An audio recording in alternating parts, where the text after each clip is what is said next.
Welcome back, everyone, ladies and gentlemen. Here we are back in the UKEL Spring Split, bringing some finest UK League of Legends around. It's week 2, it's day 2. We've got some spicy lineups, so I'm very excited to bring you a couple more important games. But before we do all that, I'm super excited to bring in our special guest, casting with us today. It's Rail. How are you, sir? I'm great. I'm happy to be here. It's gonna be a great cast to be here with you as well, Grant. And today, having Demise versus Nerd Rage for a first game is an absolute banger. We said that Demise is probably one of the strongest teams in this league right now, and they're undefeated. So it's definitely always a play for, and Nerd Rage could be the team to take it from them. Yeah, very excited to watch that one. Anyone who's not aware, Demise 3-0, absolutely killing it so far. Nerd Rage 2-1, lost to Mythos. Many would argue they should have won that game. So in the back of the heads, there is like, okay, they could be 3-0, 2-1. They're a top team. So very excited for that. A little bit later on, we will have Munster Rugby Gaming and London United, followed by the rest of the games taken over on the cast in the afternoon. So be excited if Munster can pull off a bit of an upset there. But in the meantime, as you say, let's guys, they're kind of our big shots at the moment. They're 3-0. They're absolutely killing it. And more importantly, they've shown quite a few styles in how they've done it so far. Yeah, they've shown that they're able to adapt in any way possible. They even pulled out the Sona top lane with the Moonstone, which probably no one's seen coming. And at the same point, they're the first team to adapt and learn how good Rise is. And they've definitely been abusing him in their games.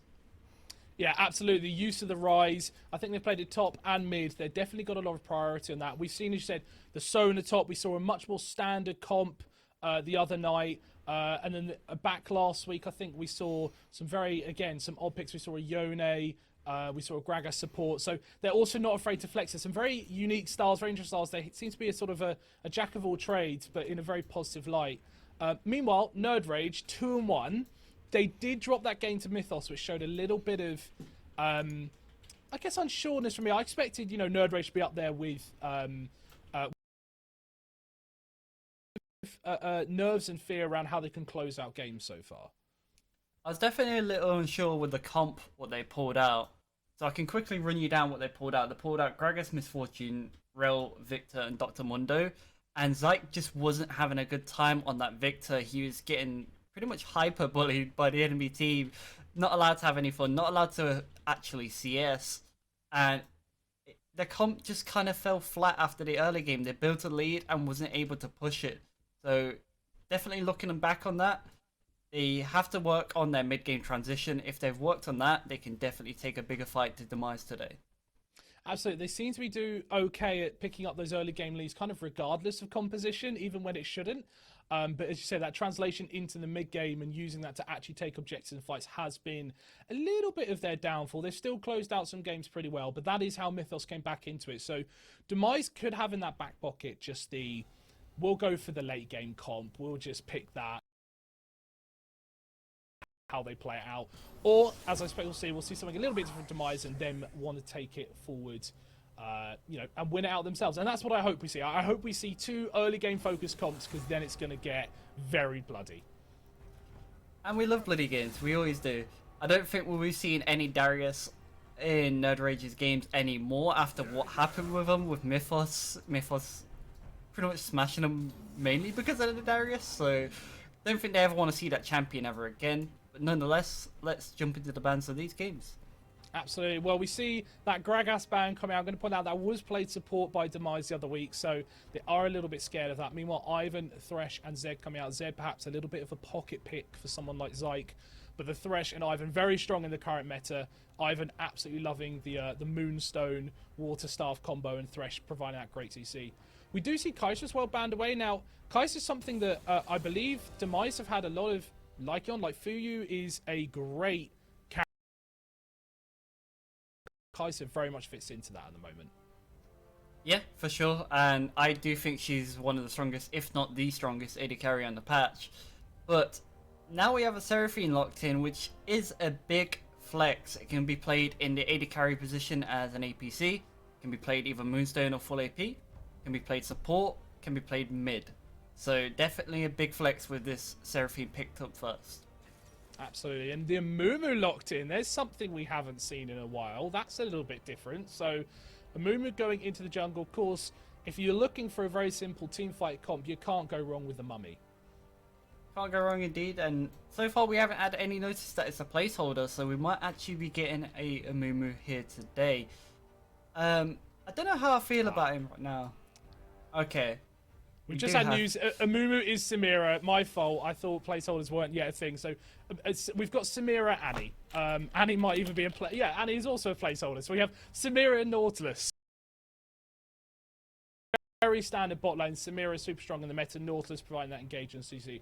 Yeah, a very simple bot lane. I like that pickup, and I like that they didn't opt for the Rel, especially with other options being open right now. So Samira Rel is such a deadly combo, but if they pick something like a Janna, it can be super, super annoying to even play Rel in the game. You're not allowed to dash, you'll be knocked up.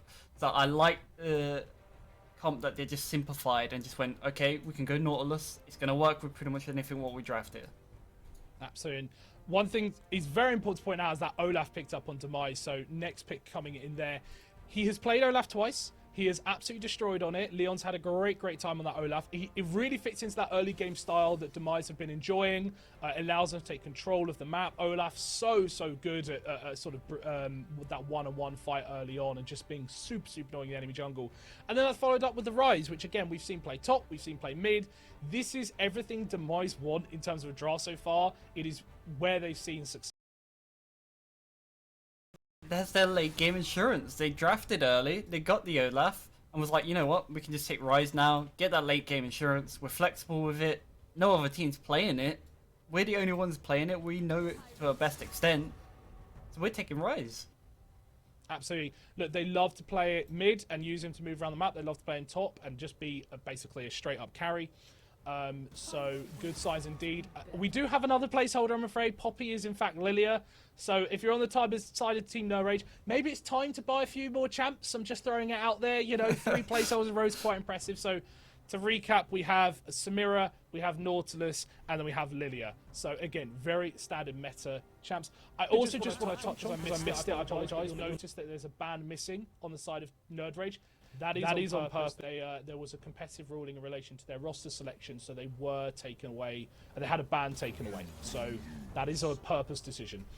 Meanwhile, Irelia and Senna coming out. The Irelia ban is different. I have to say, I've not seen Demise pick up the Irelia at all. Meanwhile, Senna, again, a strong ADC in the meta at the moment. Yeah, the Irelia, perhaps that's a pocket pick for Demise? I can definitely touch upon that. As an Aurelia main, right now, Aurelia is actually sleeper OP. A lot of people kind of sleeping on how strong she actually is, and Demise are the type of team what would like to play a flex pick like this. Because if they pick it in this draft, you still don't know where it's going. And it still gives you them options of, this could be mid or top, and we can throw it wherever we want to throw it.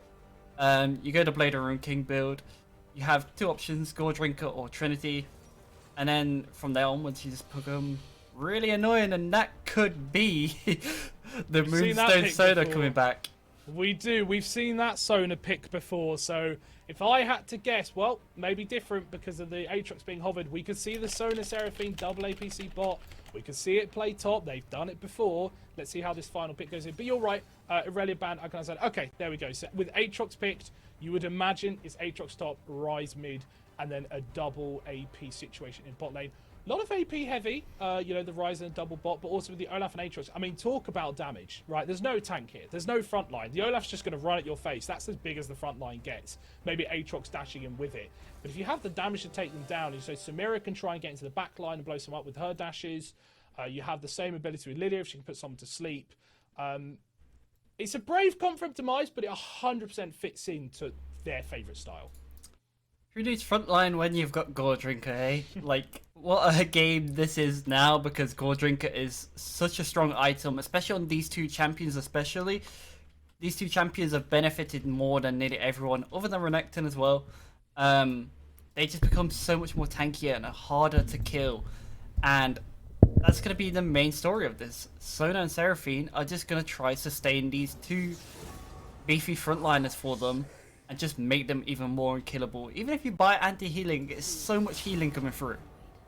you've got the anti, and of course you've got, to say, the support from Sona and Seraphine. Like, if there ain't healing, there's shields instead. So it is a very, very scary attack formation, I guess is the way to put it. If you're playing that in a choke, like the Seraphine shield coming out, the Sona's coming out, and they've got Gore Drinkers, that gets very, very scary. So I imagine Nerd Rage, if they want to fight, they'll want to be fighting on more open spaces on the map, allow Samira to build up her passive and get into that sort of dance mode where she can dash into the back line and spin to win. So that does offer a lot of opportunity. The back line is very open here. Yes, Seraphine and Sona are throwing out a few shields, but with Rise there as well, especially slightly earlier on in the game, that is a weakness to that comp if they allow the backline to be caught out. And when you've got, you know, a Lilia who can engage, a Nautilus who can engage, there are ways into that fight. There are opportunities for Nerd Rage here.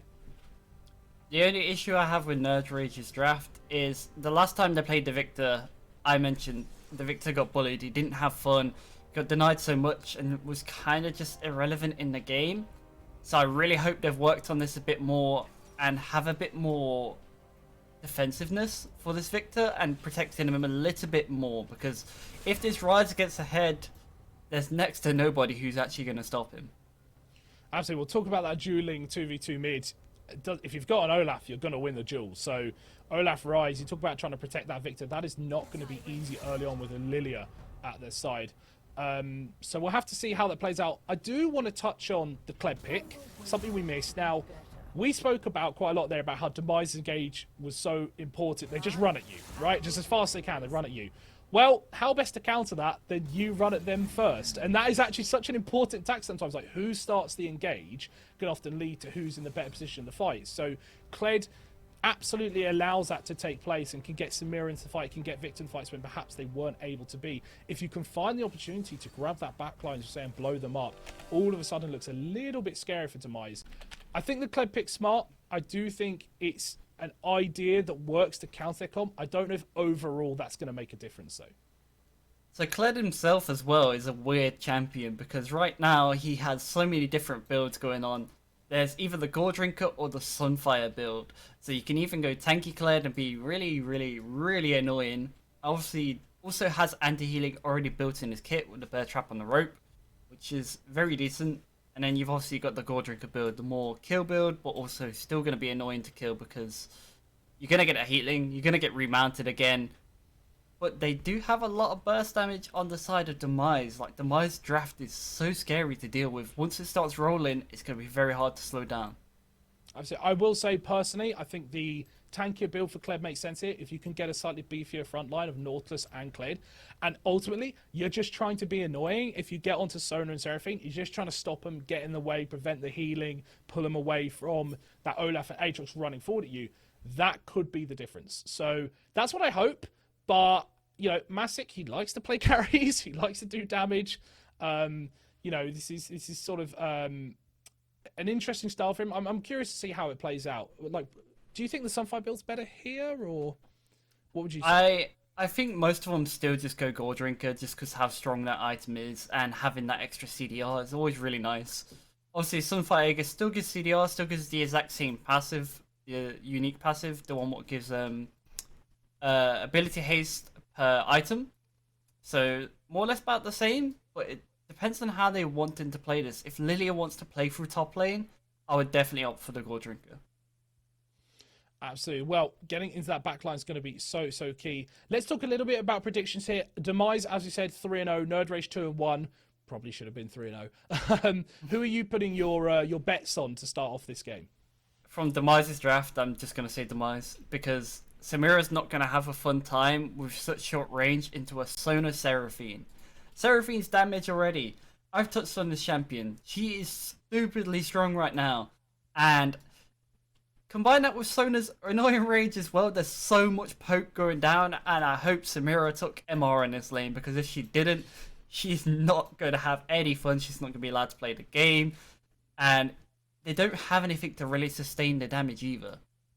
Absolutely. Well, I think I'm going to have to follow you on that with a Demise prediction here. They have comfort in the Olaf. They have comfort in the Rice. They've played that before. They know how to utilize these sort of unique APC picks, whether it's Soda, top, or bot, or wherever it is. They know how to use it in the meta. So I think a style that very suits them. I can understand Nerd Rage's draft. They've certainly tried to counter Demise's classic style. Sometimes you can go down the route of ban out their style, and then you go down the route of, well, we think we found a solution. I would argue here, you're against best team. Maybe you should have banned out their styles. Maybe you should have banned out those sort of AP C style champs with all the shields and heals. I don't know. It's something they chose to avoid. They've decided they've got their counter comp. They're going to try and re-engage on them with the Lilia, with the Kled, with the Nautilus. We'll have to see how it works out. We'll have to see. But I'm very excited. Either way, what I do know is this is probably going to be a very scary early game for Demise and Leon on that Olaf, running into the enemy jungle and trying to do as much as he can. Oh, for sure. Well, I'm also very glad the point you just brought up. Why not ban Demise's style? I feel like if your AD carry plays Aphelios, you let Kai'Sa go through here. You ban out Ryze, you ban out Olaf. You make them play different. You make them play something in your wheelhouse. You make them play to your game. And I feel like that would have been the best solution. But at the end of the day, maybe Nerd Rage do have a plan for this game. Maybe they're coming in strong and feeling confident, which I hope so, because I want to see a bloody game. I want to see them take everything they have to Demise. Absolutely. Well, we are going to be shortly getting into game. Of course, Nerd Rage going 2-1. They need to pick up that win against Demise. They're trying to take the top spot. London United in game 2, sitting there nervously, hoping for a Nerd Rage win, of course, as they also sit behind on 2-1. Everyone is hoping someone can take down Demise on their run. But today, I don't believe it'll be the day. I hope my prediction is wrong for the sake of entertainment. We're going to have to see how Demise fits into their style and just plays the way they always play. Yeah, funny that you do mention the London United thing as well, because if they win, that will be them on 3-1 as well. It'll be Nerd Rage on 3-1 as well. It'll be a 3-way tie for first place. So we'll definitely have a lot to play for, and it definitely will shake up the table. So it's going to be, is Demise the top team, or are they going to get taken down? Well, today, certainly, I think, acts as that first test to show we are 3-0. We're taking down one of the stronger teams in the league today. Do we deserve to be 4-0? Do we deserve that top spot? Can we start pushing for that first place in the regular season? Today shows that. Meanwhile, Nerd Rage, they have a lot to prove with that drop at Mythos. Maybe they've had 2 other games that were somewhat comfortable, but they need to bounce back. That Mythos game a little bit while back kind of came out of the blue. So I really, truly hope Nerd Rage have done their work. They've come together. They've chosen to pick this counter style. They've put in the work this week behind the scenes to show that they, too, deserve to be here in a top spot and that you can bring any style to them. They're ready to counter it. At the same point, what you just mentioned, Mythos are actually a really good team. I think they're better than what people think they are. I think they could definitely be one of these top 3 contenders. So, again, all to play for today. We're going to see a big shake-up of the table. But I don't think Demise are going to get taken down. I feel like their playstyle is so strong. I feel like they have so many different playstyles already in the house. They've already drafted an early game with this comp. They have late game insurance with a Ryze. They have so much long range with more or less a double Sona bot lane where the memes go, because Seraphine is very similar. Yeah, absolutely. As you say, I'm curious to see how that long range, because Samira is so short range, and the Victor to an extent also the same minus the laser. It's going to be hard for them to get in there. It's going to be hard for them to be doing damage. Maybe they have to just kind of retreat from that front line and try and take them down as opposed to running in and fighting together. Very curious to see how it plays out. But we are here on the Rift. Here starting day. It is week 2, day 2. First game of the day, Demise Academy, consisting of Sin, Leon, Kurosh, Fuyu, and Little Pants, and they are taking on Nerd Rage, consisting of Masic, Magikarp, Zaya, Haya, and Flasian. So, very excited to see, indeed, how it goes, as we say. Now, let's look towards the junglers. Also, I don't know why I pronounce it Zaya. It's definitely not. It's definitely Zyke. There's definitely a YC in there. But let's talk about the jungle. This is where we're going to focus on me early. As we said, Leon likes to be crazy aggressive. He has his aggressive champ.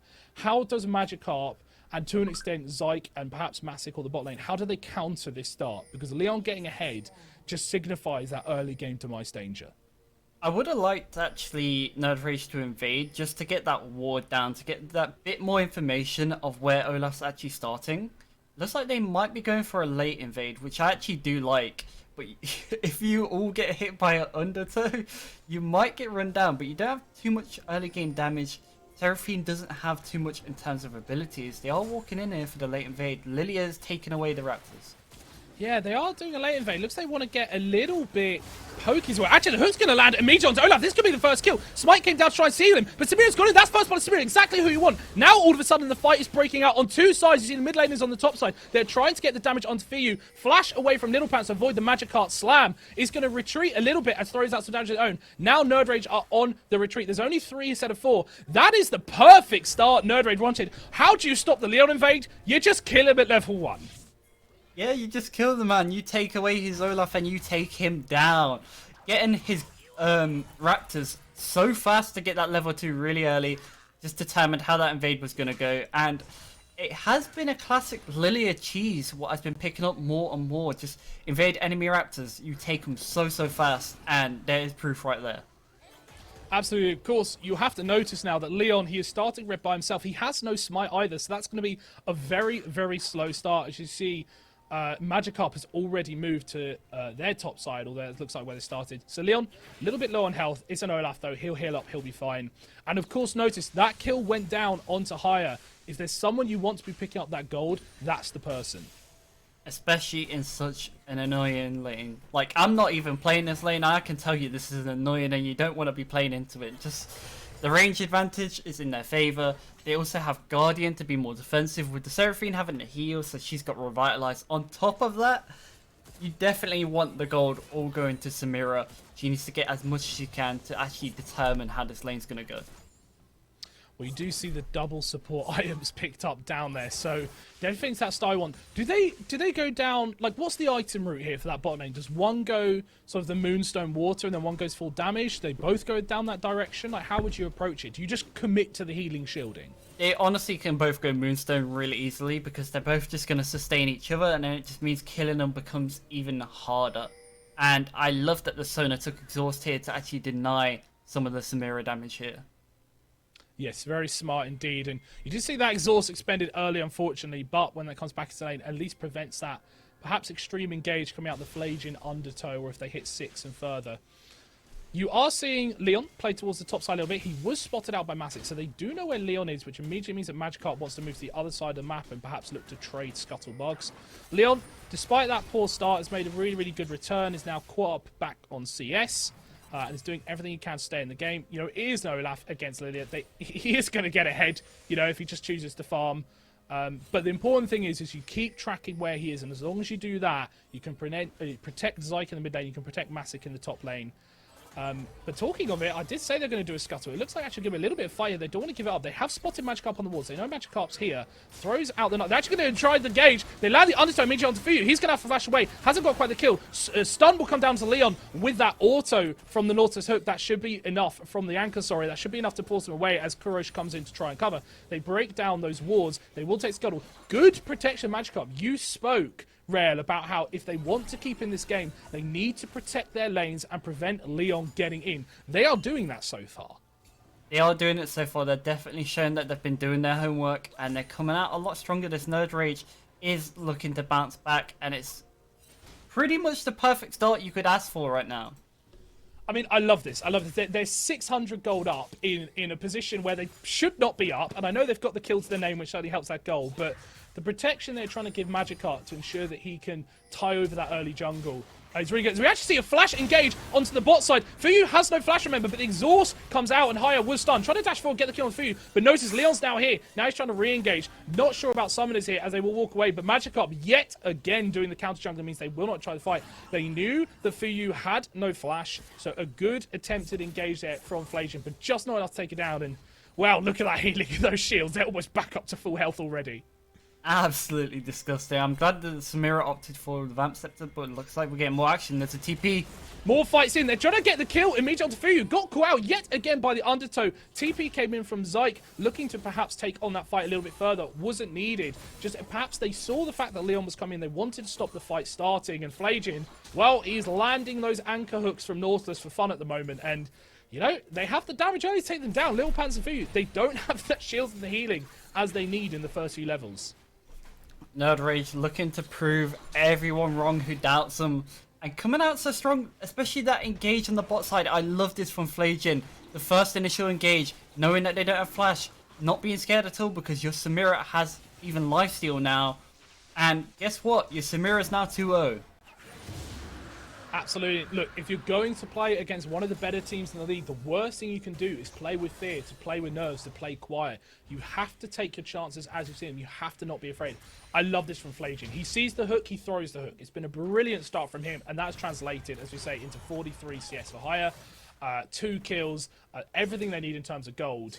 And yeah, everything going the way of Nurage so far. I mean, already go completely against our predictions. This early game should not be theirs, and they are taking it.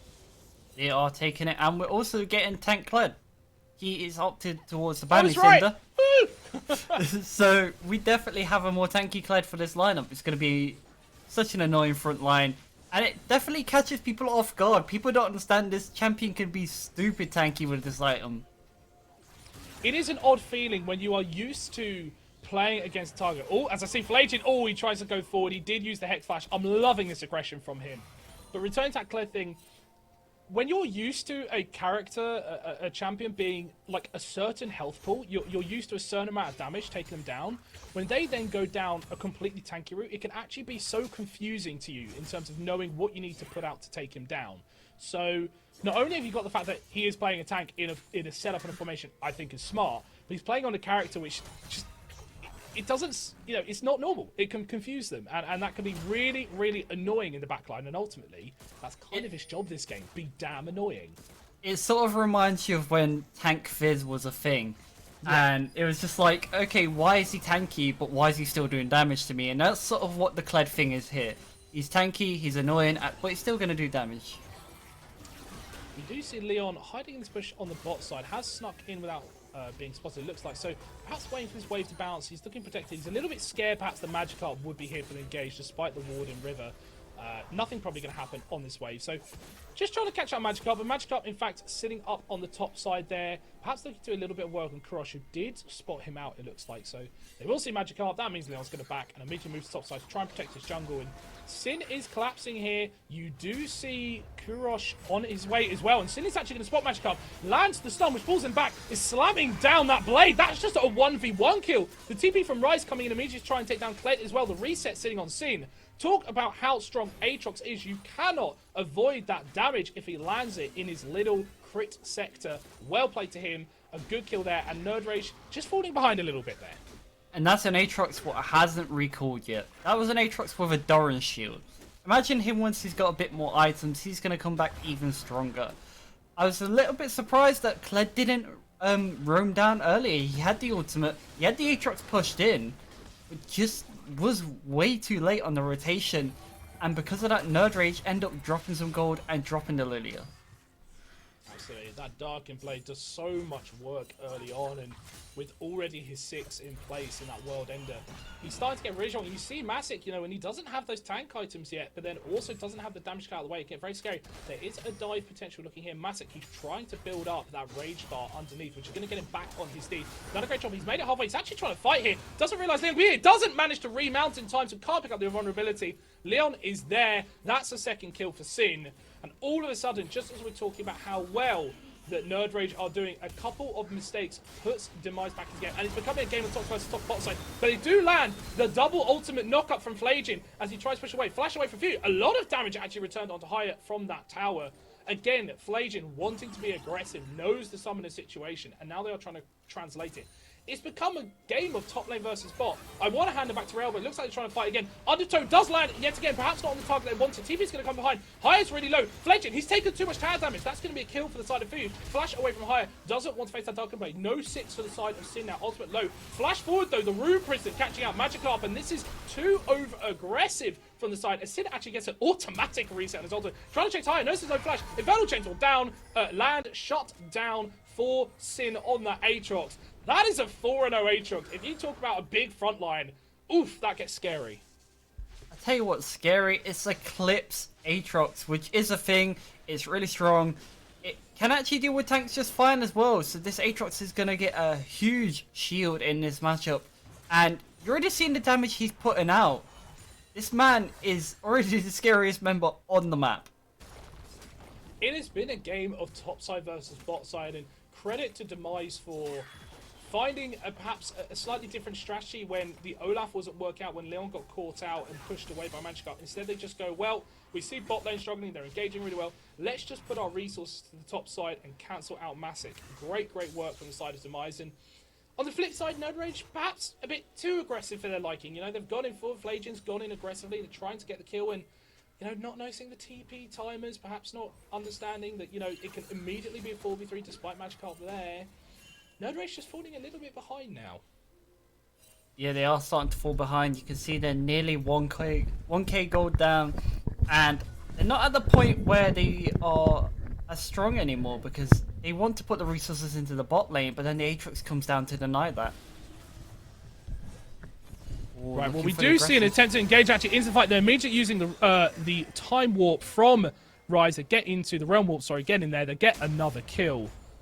Everything going for right. Demise. Love the fact that they're pulling the trigger so easily.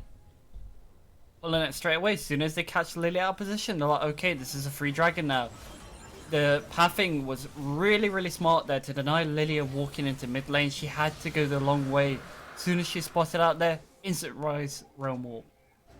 Actually, we were talking about so much earlier about how Protection Magikarp had been so good and how well he was counter jungling Olaf's position, but 0-3 is perhaps not the result of, you know, smart jungling and position. You know, he's been quite a little bit. I will admit, you know, he's positioning on the lanes as well to try and prevent that. But we are already seeing Rail, I guess you call it skill. I don't feel like I want to call that, but the effects of that double APC bot lane and the shields and the heals just proving so scary in these fights. Even when they're behind, even when in theory they lost bot lane. Yeah, I'd agree on that, but also I think it's a little on pathing as well. I feel like sometimes they've been too aggressive on pathing, trying to take away jungle camps, which they have no right to be doing so. Like, for example, when Aatrox caught them out, that just set them so far behind. Absolutely, and we see that on the top side, seeing 4-0-1. CS pretty even across the board. Of course, a big mismatch in bot lane as you utilise those support items correctly. But mid's fairly even. Zyke, he's had a pretty quiet game. You spoke about him needing protection. Well, he has made it through the laning phase pretty strongly, 0-0-0, doing okay against Kuroshu. Yes, did pick up a kill on a, I believe it was a TP or the round warp. I'm not quite sure which one, but whilst he got a few kills ahead, credit to Zyke to staying on in this lane. Yeah, he held up quite well, and this is the only time he's actually fallen behind on CS. Before this, he had nearly a 10-15 CS lead, which was very nice for him. Able to sit quite safely and get that farm up. But unfortunately, no shortcuts to his Hex core this game. No assists, no kills. So it's just entirely through CS. Very difficult indeed. You do see No Rage move towards this bot side. They want to take his tower down. It is 3 men on the side of Demise here, and perhaps they want to force engage. Speed up there coming from Fuyu. The Undertow doesn't land for Flame. He's caught a little bit out, but actually, as a result, manages to dodge the ultimate. Perhaps, luckily, Charm comes out from the side of Little Pants, though. That's going to pull Magikarp in. You expect not to get away. A little bit of a heal coming out there helps. Undertow goes wide, however, pulls Flame into fight. Perhaps stun goes down along with the exhaust. Now High is doing no damage. Coming over the wall is Leon, together with that blast part. It's all gone wrong for side of Nerd Rage. Does at least pick up a kill onto Fuyu, but a really nice engagement from Demise using the smart speed of Sona and Seraphine, getting everything they want in a 3-for-1. Look at that healing from that bot lane. Flagian even needed to flash just to secure the kill on the Sona there, because Fuyu was about to escape with his life because he has Moonstone already. I do have to say, Rail, I love sitting here and talking about how a team come back into a game. Or I love talking about how, man, this is such a close, even game. It could go either way. I'm not getting the sense of either of those things from this game. There is a 4k gold lead at 15 minutes. It does not feel like... I can't see a way when you've got that bot lane already getting as strong as hell. Both have picked up Moonstone. You've got the healing on the Olaf as well. Aatrox has natural in his kit. How do you kill this team? Can you even win these fights? It's very hard to actually do anything at this stage. You kind of just need to get your gold in your pocket, even if it means sacrificing. But Rise is moving towards top, forcing that defensive Cledal here. Yeah, even Massic can't get into the game himself. Hasn't yet got the Sunfire Came in his pocket to pick up his tank items, as Aatrox Sin has got that Eclipse in the pocket. 4-0 definitely helping with the goal there. You know, strap in, everyone watching. Well, I'd love to say strap in. You're welcome to, but I think it's going to be a very comfortable ride, if I'm honest. It's going to be very relaxing. There's no bumps in the road. That's the prediction I'm making for the side Demise here, as every time they seem to do and take the fight, just as we see a Hex Flash was about to be attempted to engage on Flasion, paused does come out, so we'll figure out what that's about. Apologies for that. Yeah, Rail, how do Nerd Rage come back in this game? Because it feels like, said, yes, they made a nice little early start, first few minutes. They fallen behind in the early game, which we anticipated, but, you know, falling behind and then falling behind by 4k, six more kills, and allowing that bot lane to get going, and they've also got the kills on the top. How do Nerd Rage come back into this?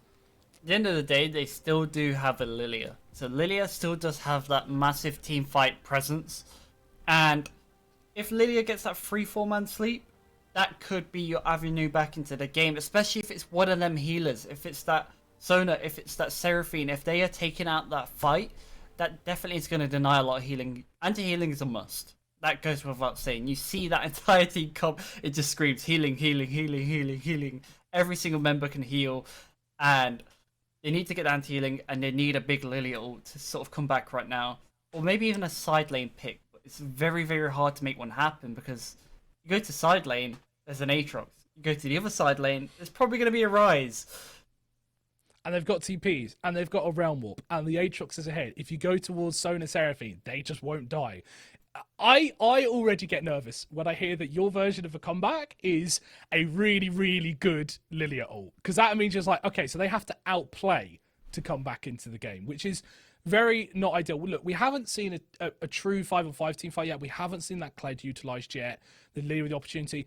You know, one thing I'll give more credit to Demise is with the Realm Warp Rise, with the fact they have the double TP, they're able to break up the game away from 5-on-5, which I do think they could still win, for reference, but why even bother taking that risk when you can just create chaos within the game in terms of map movement and moving to sides and getting all these picks after pick after pick?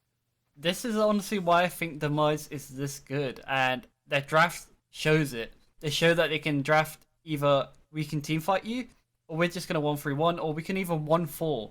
So you have your options. What are you going to do about it? Instead, you give us our champions. We're just going to do this every single game if you give it us. So any teams watching, this is what you need to be looking out for. You need to be looking out for denying them the 1-3-1, denying them the 1-4, because this is how strong they look in the early game.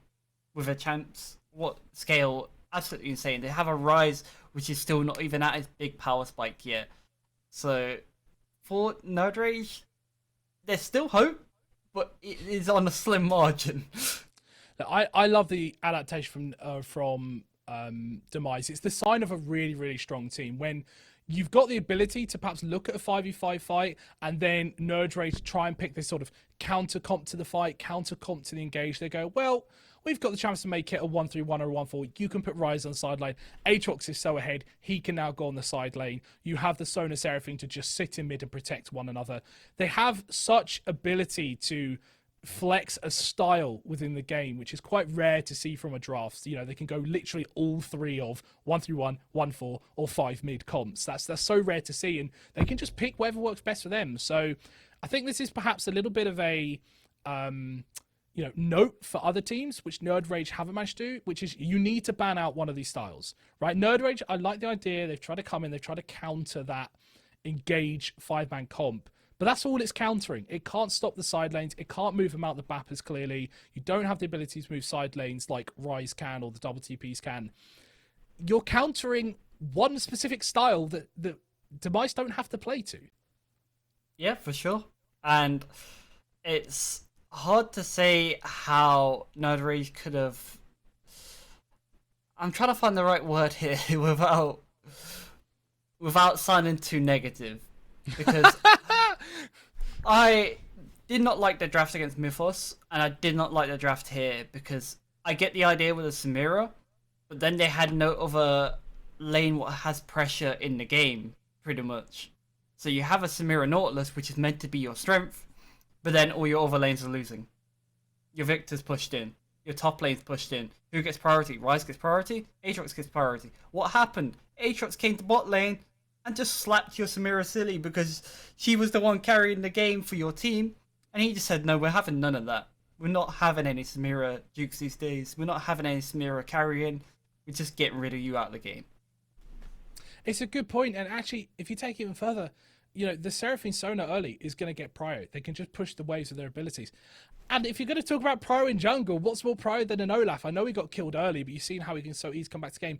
It's a very scary sense when all lanes are struggling for prio, which really restricts the things you can do on the map, especially as a jungler. You feel stuck on how you can push your leads or get ahead. You have no protection on the scuttles, so extra XP. Yeah, you can gank, but if the team's playing it right and monitoring you and getting the wards out with the extra pressure, it's very hard to gank as well. You feel so stuck, and we have seen that result. Lilia is 0-3, Magikarp having a really, really tough time. That's just a result of the prio. That's a result of the draft. It is indeed, and every time you've seen that prio come into play, every time Lilia looked for something, her team wasn't there. Her team was never there.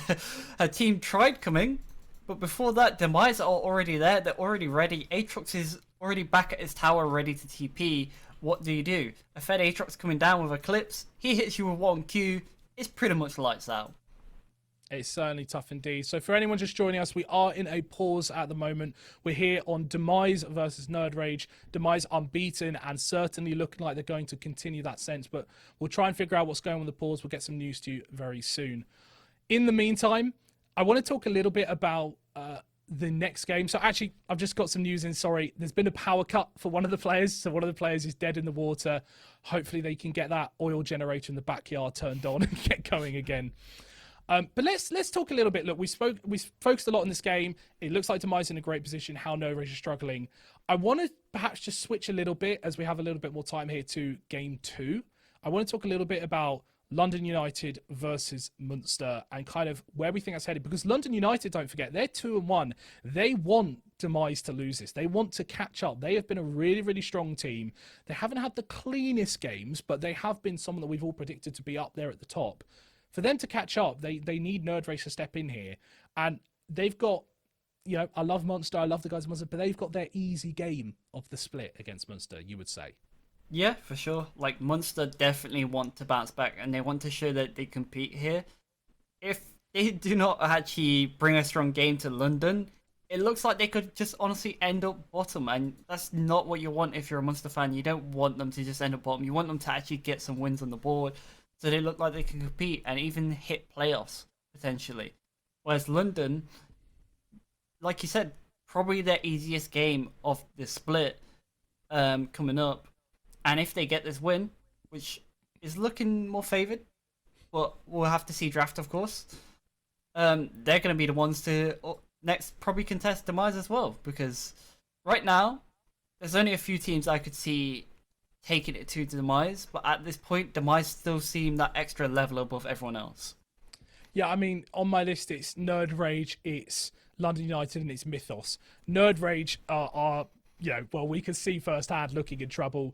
London United will say they've not had clean games. I really want to see next game, if they are to show they're one of the better teams, win it clean, win it efficiently, cut Munster out. That's what I'd like to see. And then, of course, you've got Mythos, who you say a lot of teams are sleeping on. I've slept on them. I'll admit that. I've definitely slept on them. But they are 2-1. They took down some of the bigger teams as well in those 2 wins. Is Mythos the one to take down Demise? I definitely think Mythos could be. I think Mythos is the big wild card, and like literally what you just said, people have been sleeping on them, and they don't know why they've been sleeping on them. Now they've came up, and it's like, wait, Mythos is actually kind of a good team. They could be a top contender here, and their mid game transition in that game, especially against Nerd Rage, was just really, really good and caught Nerd Rage off guard. And as soon as they got ahead, the snowball kept going. There was no avenue for them to back into the game. Every time they walked up for CS, boom, here out comes a Darius coming to dunk you. Absolutely. We're still trying to get some news. Sorry if you are joining us, I said, for this game. It looks like we're going to be getting back into game shortly, which is a really good sign, a few minutes time. So look, we can start to return to that. But as I said, just want to round out the table a little bit in our minds as we're on this topic. So we've got Demise sitting at the top. I think whilst Mythos may act as that wild card to try and take them down, you've now got a group of Mythos, London United, and Nerd Rage, all showing different strengths and weaknesses for very different reasons. You know, I said London, perhaps more individual, not as clean. Nerd Rage, trying to find these countery styles that has shown some success, some not. Mythos being this kind of wild card and suddenly looking strong out of nowhere. Who's your number 2? That's what I actually want to ask you. Like, Demise is there. Who's next in line? Oh, I'm gonna sound like a fanboy at this point, but honestly, Mythos. Yes, I think they are. Because so far I've not been impressed with Nerd Rage. Everything I've heard, everything I've seen, I've kind of been like, the parts of the game where they're kind of trolling and they could be doing way better. It seems like there's points of just miscommunication happening, and it seems visible to me without even hearing the comms. That is my issue with Nerd Rage at the moment. I haven't seen London United play, so I can't say too much on them. Depending on how they play their next game, but it is against one of the weaker. If it's a clean 20-minute game, I would be inclined to say they could be potentially the number 2, but I'm still leaning towards Mythos here. I agree with you. I was just thinking about it. Like, I think right now, from what I've seen, Mythos are that number 2 team. Like, I had to see Nerd Rage today to understand it. And I know the game's not over, and we're still talking as if, like, things are complete. They're very much not. We're very early in the season. But for me, it's exciting to talk about Mythos being perhaps the number 2 team at the moment. They're slightly, as an org, like, they've always had their opportunities to perform in league, and they've done well in different leagues here and there. But now they're in, back in the UKEL with us and looking so strong. I love to see perhaps a different name, it's fair to say, pushing for that top spot. I'm used to the names of Demise, Viperio, Nerd Rage. Like, these are names I've heard before. It's nice to have a new contender, a new challenger in Mythos coming in and taking over. Yeah, for sure. And Mythos has always been around. They've always been consistent. It seems like now they're finally getting that extra step up and moving up their game. And it looks like they definitely could be a top contender. And no longer just this playoff team, which is always going to be there. But actually this team what's actually going to push even harder. And maybe even be the ones to take down Demise. Absolutely. Well, Mythos, now we've made a prediction. You can't let us down later in your game. Please don't let us eat our words. But we are back in game here. Demise Academy versus Nerd Rage. Demise looking so strong. They have that 4K gold lead at 17 minutes. Very, very big. They do have an early comp, as we said, but we've seen their moves across the map, and as they struggled a little bit early on, they've definitely started to find their style and their movement. What I'm curious to see, Rail, is now what direction of a style they're going to. Do they go into the 5-man team fight? Do they go into the 1-4? Or do they go into the 1-3-1? All are pretty open to them, as we say. I suspect it's the latter, right? You want to break up this Nerd Rage team from a 5-on-5 fight. Oh, for sure. Because if you break up this Nerd Rage team, there's the Kled being choked out. There's no engage coming from the Kled, which is one of the better sources of engage other than the Nautilus. You send the Rise to the side lane. You're choking out more of their resources. Someone else has to go to a side lane now, and you can't 5v5, but look at this. Flangin caught out. Kurosh came from the side there. Flangin did not expect it. Tries to land the unsoak to catch him out, but that was a nice TP there from Kurosh onto that vision. What do you see? That opens up the dragon. 2 dragons to the name now. It is the Infernal Drake as well, so just as you want more damage to go along with those shields on Little Pants and Fuyu, this is the man for it to take down. Again, Flasian, he had such a brilliant start. He had such a great start with some of the engages, but now you're starting to see, as I said, the power of Little Pants and Fuyu on that double APC bot lane. He just can't do anything. He engages, sees these shields pop up, and goes, well, I guess I'm dead now. Yeah, guess I'm dead. Like, that's pretty much it. Like, guess I'll die now. What else can I do? Because, for me, I've always said this about Nautilus. He is tanky, but he's not the best support tank, and you'll see when he gets caught out, he'll die very fast. And at this point, he doesn't even have items, nothing really he can do, he's just dead to rights. And it's always just been Demise the one's been making the moves, and this is why it's just snowballing even more out of control, because Nerd Rage hasn't been allowed to do a single thing. Absolutely. The Nautilus pick, it makes sense early on that lane, and it showed, right? They got some kills and they got some gold early on Samira, but If you want the ability to move around the map as a Nautilus, you're trying to go into a Rise who can just ruin prison you and walk away. Actually, we have to cancel that because immediate fight. Cross flash forward. He's trying to take down Zyke. Really good dodge of the Undertow. Now Magikarp is walking away in the backline. Zyke out. Smite comes down. Goes down via Leon Academy. Now Kled is caught out. All of a sudden in a bad way. Unstoppable moves him as Leon is trying to chase him down. Masick gets out alive. Talk about pulling the trigger. Kurosh sees Zyke caught out. Flashes forward. There's another side of engage onto Masick. Down goes Zyke. And it's a 1-0. And yet again, Demise just taking more and more control of this game. You see, sadly, before this, I already thought in my head, I was like, alright, Zyke needs to show his power now. He's had time to farm, he's not been really involved, but then Zyke's just been jumped on. The poor man hasn't been allowed to play the game again. He's back on this Victor, where he's not allowed to actually do much for his team, and this is why I didn't like this Victor pick in general. But Zyke right now still is the only strength of his team by the looks of things. Absolutely, and all of that combined means we are about just short of a 6k gold lead at 20 minutes. That is a lot, it's fair to say. You are seeing just the early start of some healing reduction picked up on the side of Nerd Rage. That Oblivion all picked on Lydia, as unfortunately another pause does come in. If I had to guess, the power cuts happened again. But we will find out what's going on there and try and sort it ASAP. But yeah, as you said, healing reduction is so important for side of Nerd Rage here. That Oblivion all picked up. We need to see Victor perhaps pick up to follow Samira as well with that Executioner's Calling of their side. If I'm honest, I want to see more sweepers from Nerd Rage. I don't care how many you get. You can get 4 if that's the case. You need to regain some of this vision. And it shows because as soon as someone stepped in the vision, Flajian stepped on a ward, he's dead. Zyke stepped on a ward, he's dead. Who's next? Like, you need to get rid of his vision, otherwise you're just going to get absolutely clapped by this team because Rise one warp. And then he's behind you. There's TPs from both Rise and Aatrox. They're behind you. Like, they're just controlling the entire map. Your jungle's not yours anymore. You go where we go, otherwise you go nowhere.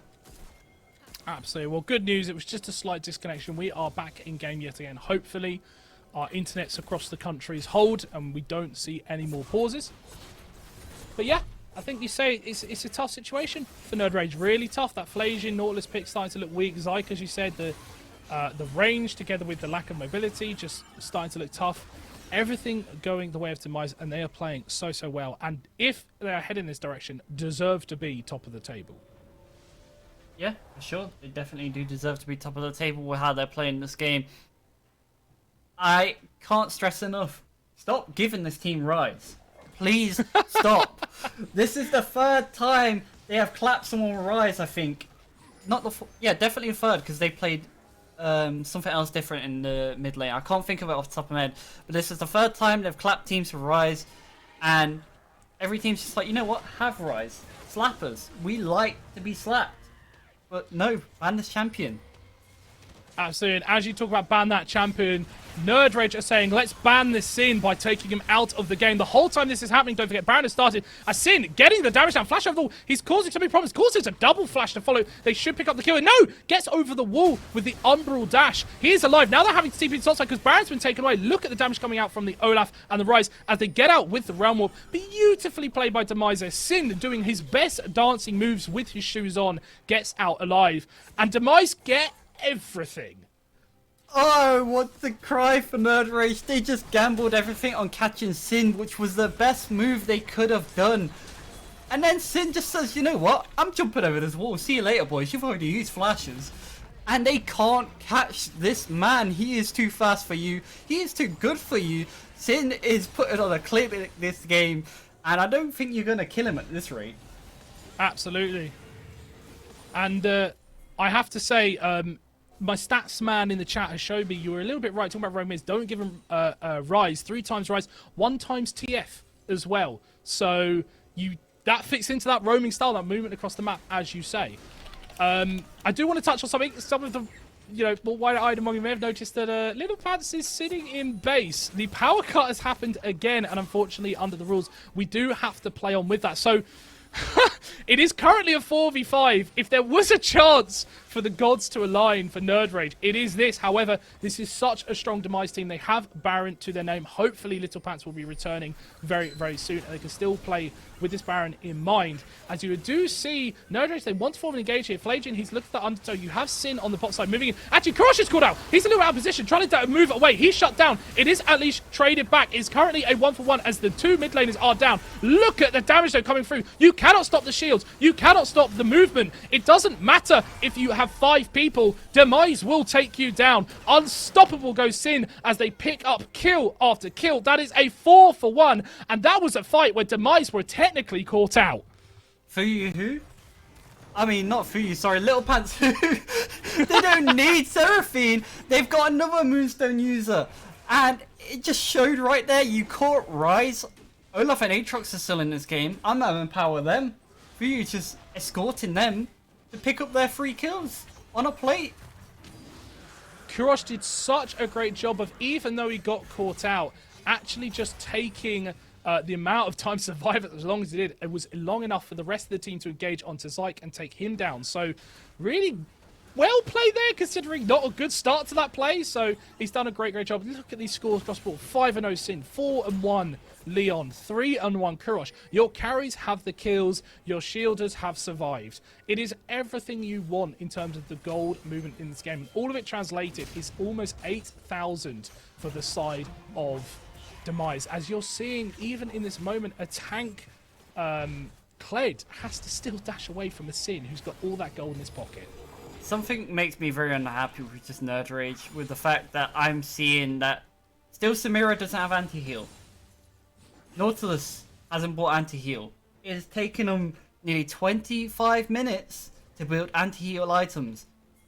What do I need to tell you that Seraphine Sona heal champions for you to buy anti-heal? Because this is so delayed on a team that you need to kill almost instantly before they get sustained. Of course, the anti-heal to work, on those Oblivionals, you have to put the damage out for it to hit. And, Victor is a very one-target focus. I know that laser can hit the rest, but with his Q in mind, he needs to put that power into one champion. If Magikarp can get a little bit in the middle and swing that staff around, maybe that procs it, but your best bet is the ADC. They can switch targets. Samira, as soon as she hits that ultimate, she's procking it on everyone. So, a little bit disappointed there in C. As you see, Flajian, he's trying to get an engage of some kind. Hex Flash across the wall. Don't think it would have been enough, actually. Personally, I think it's good that Undertow didn't land, as we do still see here a 4v5 setup.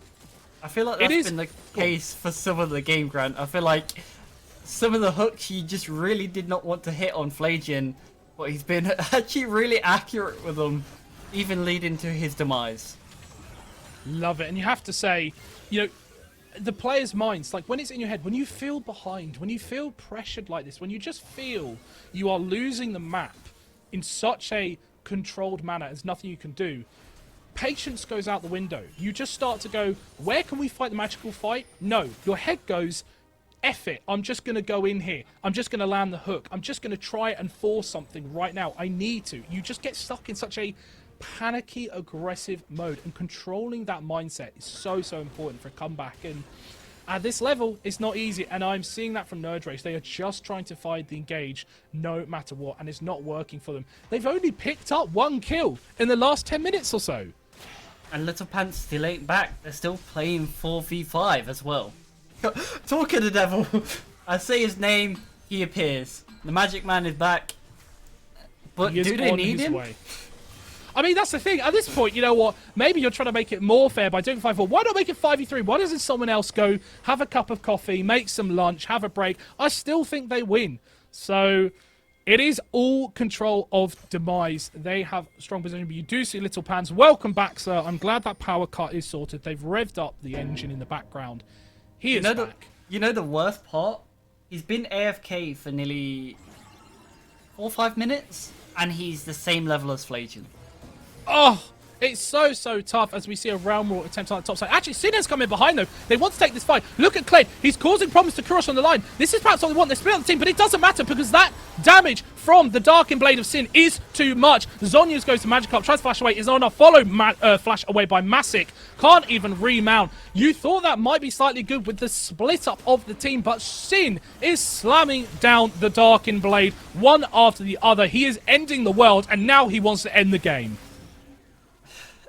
There's really not much to say. Demise have really just put on a clinic. They didn't even need Little Pants this entire game almost. They could have just played the game 4v5. And they just absolutely smashed Nerd Rage. And this is such a strong showing from Demise again. For another time. And stop giving them Rise. Just stop. Ban Rise. Ban Olaf. Make them play your game. I will repeat this as many times as I need to. Force them to play a different style. Force them to play into your hands. And you tried something different here, Nerd Rage. You tried taking it to them. You even brought out Tank Led. Unfortunately, it just wasn't enough. And Demise, I'm pretty sure this should be the game completely ended, even though that we're frozen. Yeah, Demise smashed Nerd Rage so hard it broke the server. But I can confirm that on this push, with just Zyke and Flagian controlling the base, Demise were able to end unsurprisingly. So a really, really controlled. Strong showing, but controlled is the key word there from Demise. Even when they had that slightly tough start in the first few minutes, Leon dropping down, they turned it around, they didn't panic, they played their style. And from start to end, they were in control. Yeah, Olaf as a champion is so hard to put behind, especially with his jungle clear being so good, so fast.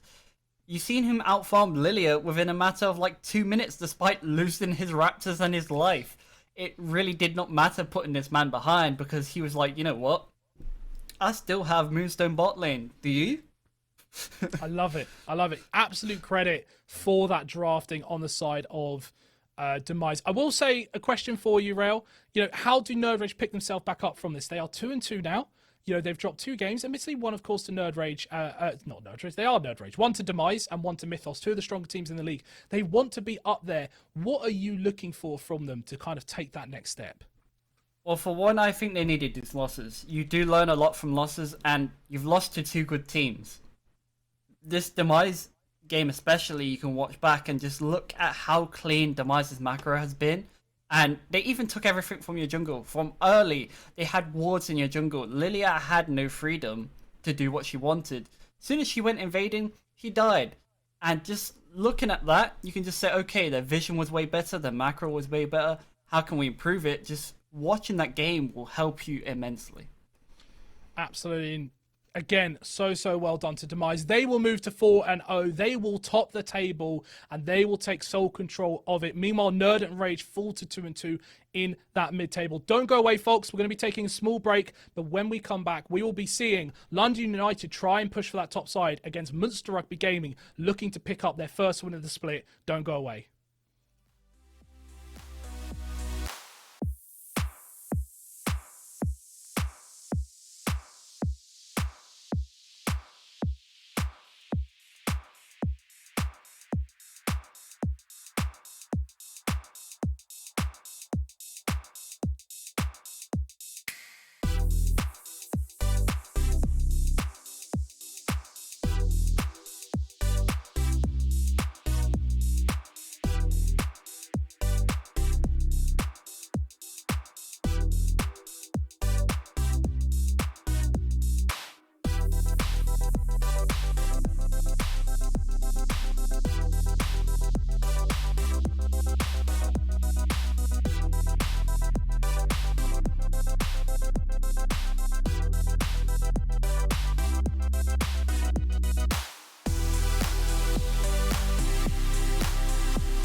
Welcome back, everyone. Fresh off Demise taking that top spot. We are continuing on here with game 2 of this Saturday, week 2, day 2 here in the UKEL Spring Split 2021. We have to bring you Munster Rugby Gaming, who I am so excited to cast, and I'll tell you why in a minute, versus London United. Now, I just want to touch on where the teams are at. London United, 2-1. They've dropped a game to Mythos. London United are expected to be one of the favourites for this league. They're expected to be up there. All 3 games, they've not been clean. Like, they've lost against Mythos when they should have won. They were very ahead. And the other 2 games, they were not clean. So I'm hoping today, and maybe you can agree, Rael, that we see something a little bit more from London, as this is their chance to show that against slightly weaker teams, we are the best. Yeah, and they have to show that, because if they don't, the likes of Demise and Mythos is just going to look at them and just be like, ha, we can beat you again. If you're not going to step up your game against that 0-3 team, who's to worry about you? We have nothing to stress about. Absolutely, and they are against Munster, looking to pick up their first win of the season. Some newer players here. They have struggled to find their laning, and their early games often let them down to make them fall behind. But I am so excited, Carson, because a good friend of mine is playing in the mid lane, Davidoff, someone I've known.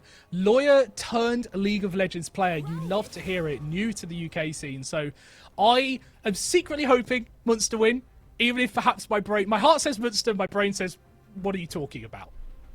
I mean, we could have an upset on our hands. We don't know. Like, seeing draft is a big thing in this as well, because I feel like some teams haven't been looking into what other teams have been playing, is the best way to explain it. Because sometimes you'll see picks get through what shouldn't get through. You'll see teams get 2 or 3 priority picks which shouldn't even gotten through draft, etc. And I feel like the draft alone will be a good basis, and Olaf is a very good way to start it. Absolutely. Olaf being picked up there. We've seen some fairly standard bands. The Seraphine, the Gragas, which could be flex, the Senna, a good AT at the moment coming out. Anivia, very strong at the moment, provides a lot of zoning control. And the Annie, for anyone not aware, that is a Davidoff 1 trick, so that is why that's come out. Olaf, super good start. That's going to be countered by Karma Kaiser, immediately going down the shield, the AD route. Kaiser, such a good ADC carry. Kum has been playing very, very well so far this season, so good protection there. We will have to see how MRG counts that. I do want to talk a little bit about the top lane, because we've seen Synapse this season so far. He's struggling a little bit in that top lane. He's not quite got going what he wants. He wants to play these sort of bruisery carries. He loves Volley Bear. He loves Pantheon. He's not had the chance to really show those off. Versus Victorio, who in my opinion is one of, if not the strongest top laner in the league. And I'm expecting so much around this top lane to just be a rollover today. Yeah, you're going to have to carefully pick your top laner here. I think a Renekton would suit Monster's draft already. Especially with Gragas being off the table, a Renekton will fit in there really nicely. I'm kind of sad because I was getting hyped for something. I was just like, Monster, please pick Aphelios. Please pick Aphelios. And they've picked Samira. So I would have liked the Aphelios a lot better in this draft. I like it into Kaiser in general. It's a really good pick into her. And it's been showcased at such high levels of play that it's such a good matchup for you. But Samira Nautilus, no stranger to the matchup. Still a very good 2v2. Provides so much damage, so much engage. Even them knockups giving that Samira passive a bit more extra time on that. I do like this, but I just wish it was the Aphelios. I do agree with you. What I will say is, compared to the last game we saw Olaf versus Nautilus Samira. We now see them on the same team, and it does fit the style a bit more about charge at them. Nautilus engage, Olaf run at them, Samira can get into that fight. So yes, it's short range, but it does combine a lot better, perhaps, what we've seen. Meanwhile, we do need to talk about a certain pick we spotted on that London Ice side. That is an Udyr pick. Now, we've seen it in the LEC. My old boys in Excel, they won't stop playing it at the moment. It's been input in the jungle quite a lot. What does that Udyr bring to the jungle that suddenly makes him good again? Like, why is he back in the meta? So TLDR, like, he is more or less received buff after buff after buff on certain patches. And now he's back to being annoying tank Udyr, not just going like Trinity or any AD based what you'd think before. Now he just goes Phase Rush full tank and is actually really good into Olaf. You're able to be constantly annoying in his jungle. You're really good at counter ganks. And honestly, I'm surprised that people slept on this pick for so long. So I've seen him quite early in the preseason. And this one guy in my solo queue just absolutely smurfed on it. And this was like D2 level. I was just like, this champion's actually pretty good. I guess it does make sense. You know, Olaf, he loves to run at your face. He wants to skirmish so early. He's got a lot of attack speed early. He's fighting, getting healing a lot early. Udyr kind of follows that same idea. He can get the bear slap down for the stun. He just starts hitting you and hitting you over again, changing stances to do so. I can understand why that's a little bit of a into Olaf counter. You know, so later on, he then just becomes that annoying tank together with Phase Rush, perhaps a speed up from the Karma. He can move so fast. So, yeah, that does make sense. What I will add, however, is that Leona was picked, which means that Karma is not in support. Sorry, I was just pausing there. Where's Karma going? There you go, Rail. Where's Karma going? Karma's going mid lane 100%. If you're saying Victoria is one of the best top laners here, he is definitely not going to be playing Karma top lane. He's not around here to be playing that boring stuff. He wants to be playing something more aggressive. I got hyped for a second because I was like, oh, Monster going to pull out a surprise top? Are they pulling out the Jax? Are they pulling out the Cassio? And it's like, no, we're bringing out Sion. Like, sorry. But well, it is interesting to me that the Aatrox is picked. I think I saw Victoria play this before. You know, he is actually, I talk about being one of the best top lanes. That is more around some tanky things he's played before. He likes his Orns, he likes his Shens. You've seen those banned. He likes his Malphites. Decides to go more damage.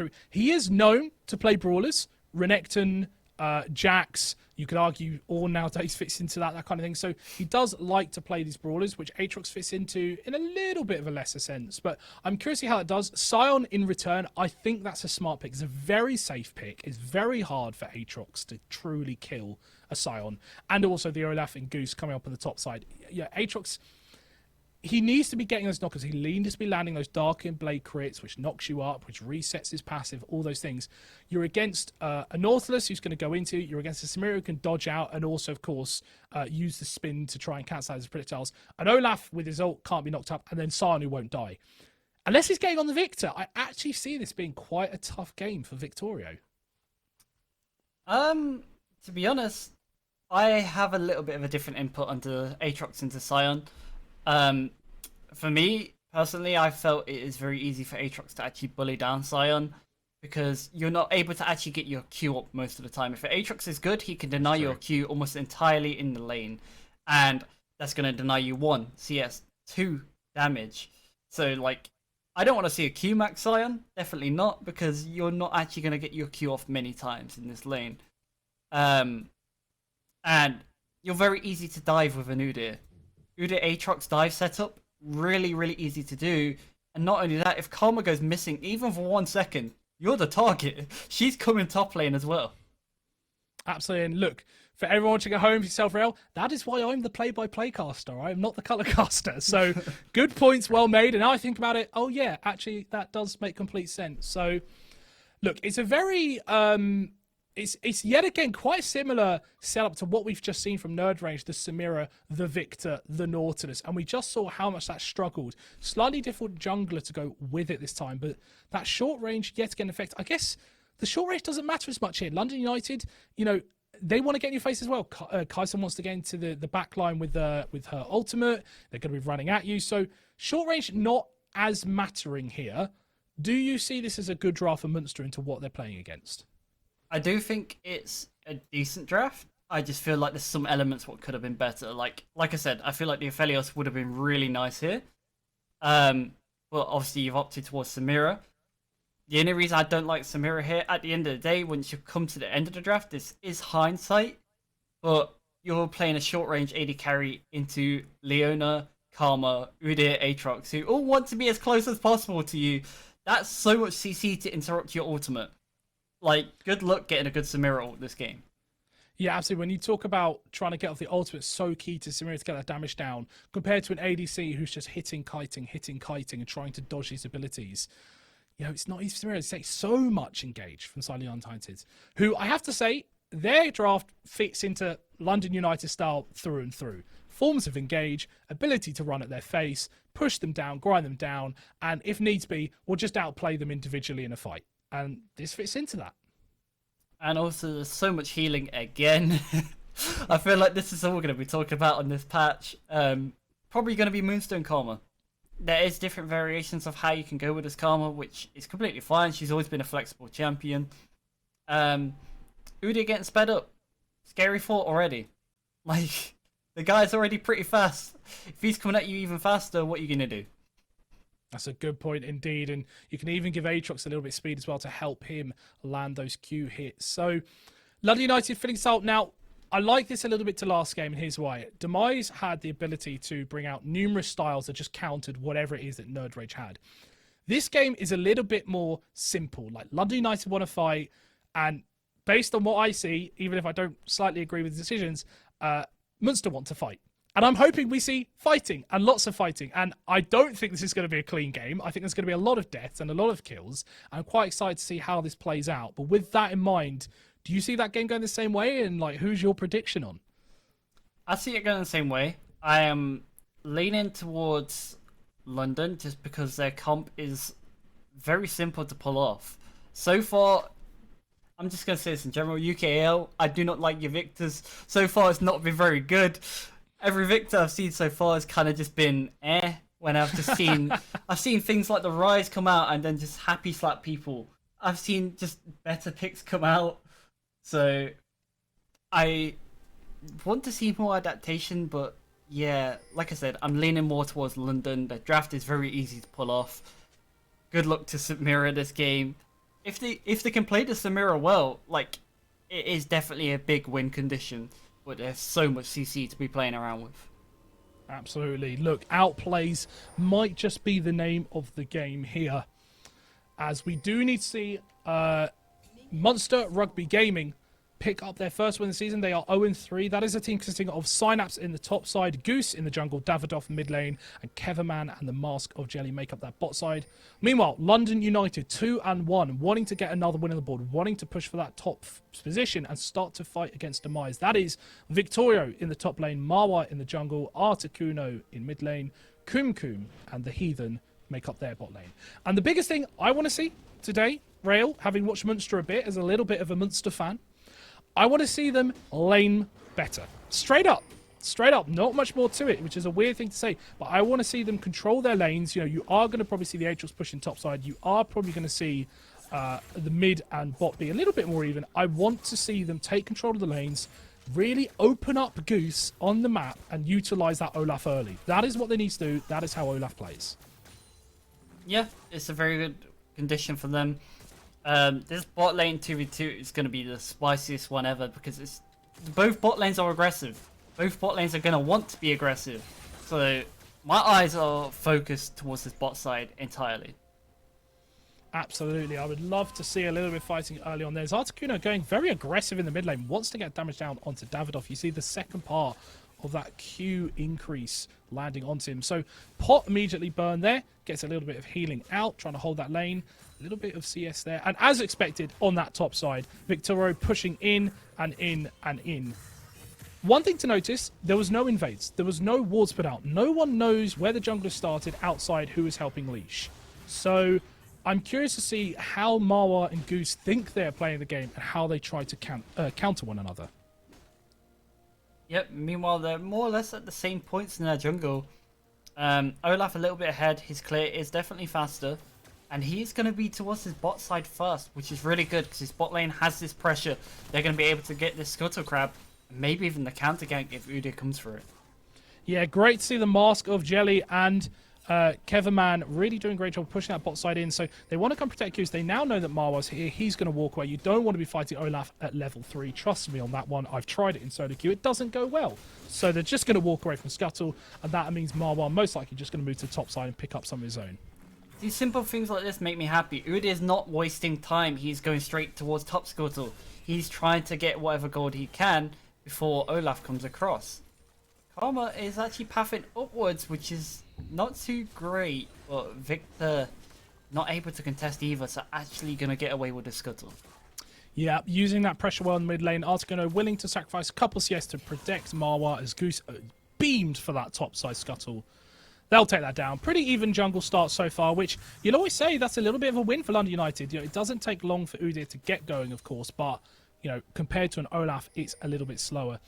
Goose will walk to the top side here, will get spotted. This could be really, really bad for Munster here because Marwa is here to counter. They know that Goose is here. Spot on a wood. Silence going to try and get engaged. Doesn't put down Decimate's fast. Flash forward into Bear Stab, Meteor on Silence. They're trying to pick up the kill. He's trying to walk away. Flashes away too late. Goes into zombie form. TP came out from Davidoff. Not enough to kill. The axe just doesn't land on Victorio. Beautifully played there for the side of London United. And as they try and turn the trigger around Munster on them, it wasn't enough. Synapse drops down.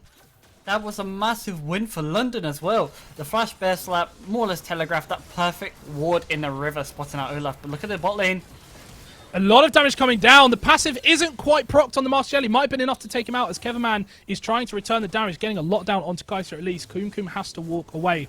I want to return a little bit to that topside fight, though, as we saw Silence go down. Held onto his flash so long. If he flashes away earlier there, Marwa's actually in trouble. Instead, Marwa's able to get the kill and get out. So a little bit, perhaps, of a misplay there. As we now see Synapse has moved to the mid lane, trying to just control a bit and help out Davidoff, who took some CS on the top side. Articuno is just going to clean that and try and freeze up the wave. I'm definitely glad you bring up the top thing as well, because the thing what bothers me the most was how late that TP was from the Victor. Like, by that point, there's no point TPing. The fight's done. There's nothing you can get, even if you come through fully. Everything's over. Like, there's nothing to gain. Instead, you lose your TP for absolutely nothing. So London came out with such a huge win there. It's something we've seen from Munster a lot. They do like to try and pull off these TP counter plays, but often it's just lacking in time or in a tempo or whatever is across the map, control of lane. So, you know, we see another attention from Munster that doesn't work. Now, they are going to start the Infernal. Goose, he does have the Blast one. Thinking of perhaps looking here, they do know this is being done. Master Jelly getting very aggressive with his position, trying to move in. Perhaps Goose can go for the steal here. Just try and take it. He's stolen it away. That's really good for Munster. Now TPs are coming out. Look at the backside and in the pit. They're trying to fight down. Marwa's down. Now it's a 5v4. But instead, in comes Aatrox, slamming down his Dark Blade, goes into World Ender, picks up a reset on the Master Jelly. All of a sudden, Munster are stuck in the pit and dropping down. They are trying to take some with them. Keverman doing a great job with dashing back line. That pass will come down. Cleanse means nothing. Kum will return that. This is a triple kill, however. Samira, really nice pickup as Kum taking down Davidoff, running away for his life. As we wanted, the bloodiest of battles. I lost track of how many died there, but what we do know is that Munster Samira at least picked up 3 kills, traded for 2 on the side of Kaiser, and the Infernal was picked up by Munster. At the end of the day, it's still an insane win for London there, coming out on top. Really, really strong showing. Not Articuno, Victorio. Really, really big on their Aatrox. So many key knockups there. Pretty much just swinging it entirely in their favour.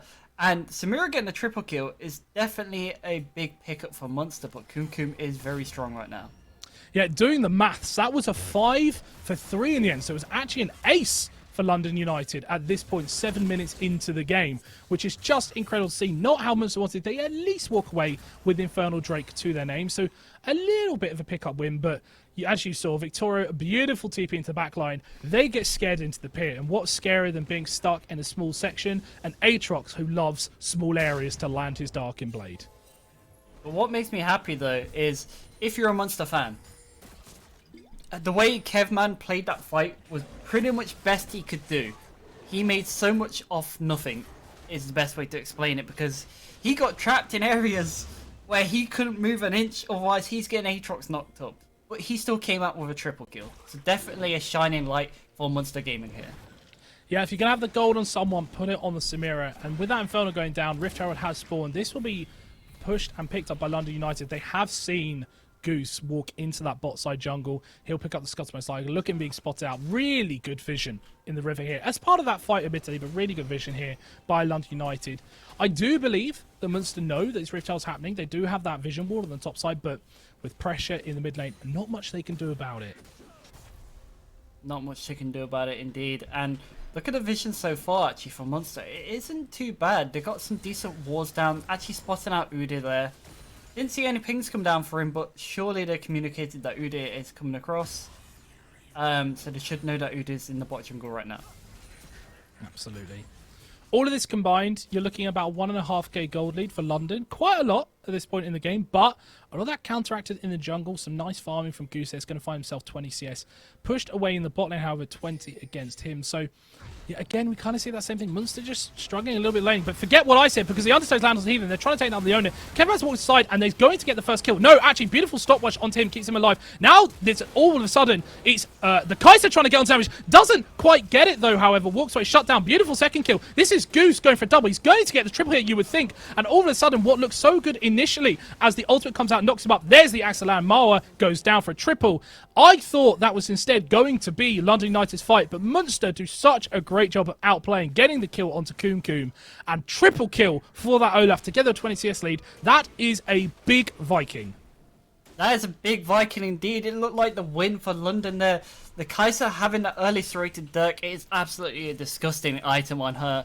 You've seen the damage come out onto Samira, the trade where it looked like Samira was actually going to take down Kai'Sa, but it wasn't enough. The turnaround in the end, with the Olaf just being completely untouched, not hitting at all, and now he has Gold Drinker. He's going to be even more annoying to deal with.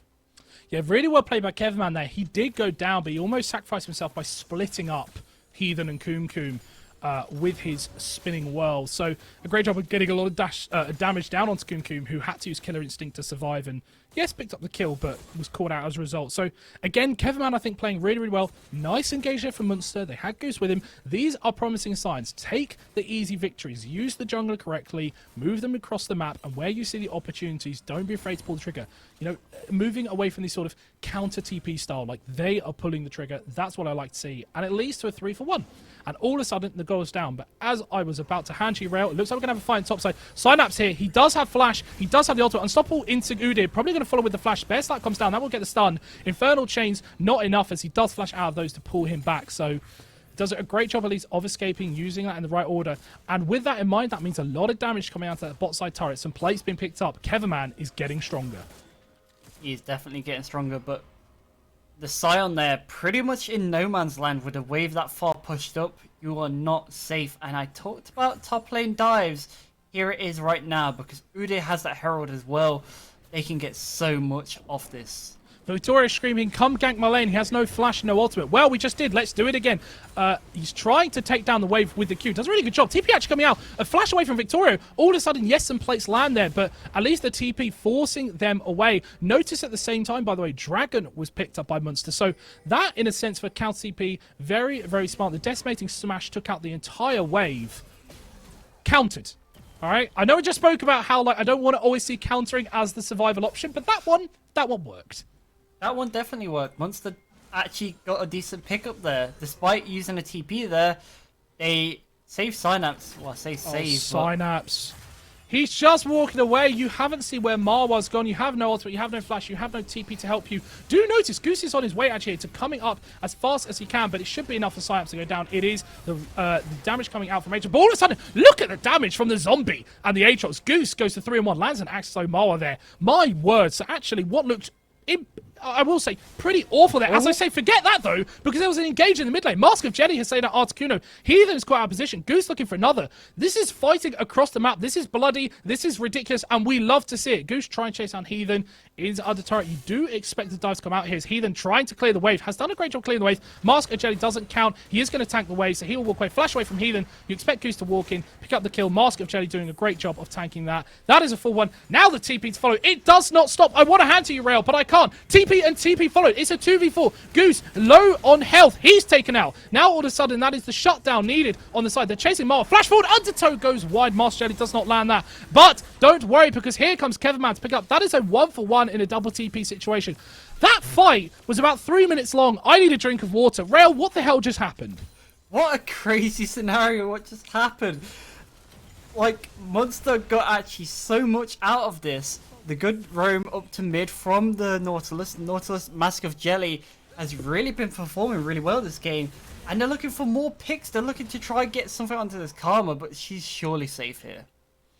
Absolutely. You know what? I love it. This is London United. They do not give up a fight. They are not willing to drop down. They use the TPs. They use the engages. They want to fight at every opportunity. It is not clean. as we wanted. It is not. And Munster have done a great job of trying to counter that. We are back at about 800 gold split. Munster up on the kills. That gold kind of coming from the CS and a few plates from that Rift Herald. Munster doing a great job. You know what? Where chaos resides, they choose to thrive in it. And so far, they are very much holding their own. And we are seeing a much improved Munster version right now.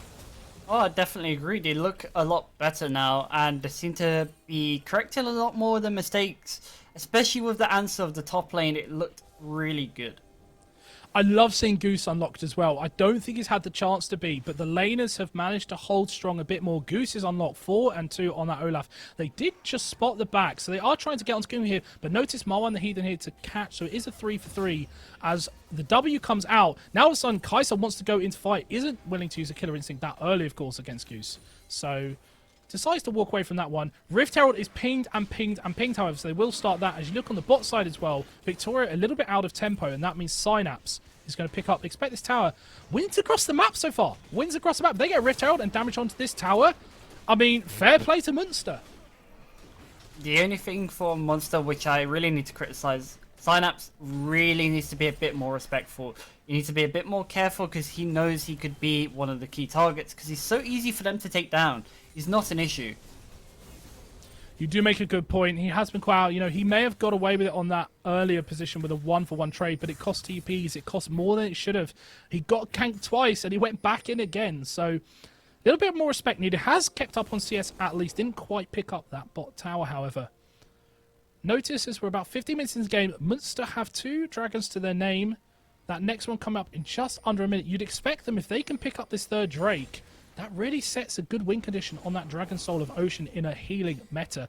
And that is why right now London United trying to push them back. They've got so much vision out there that they have zero control of this river on the side of Munster.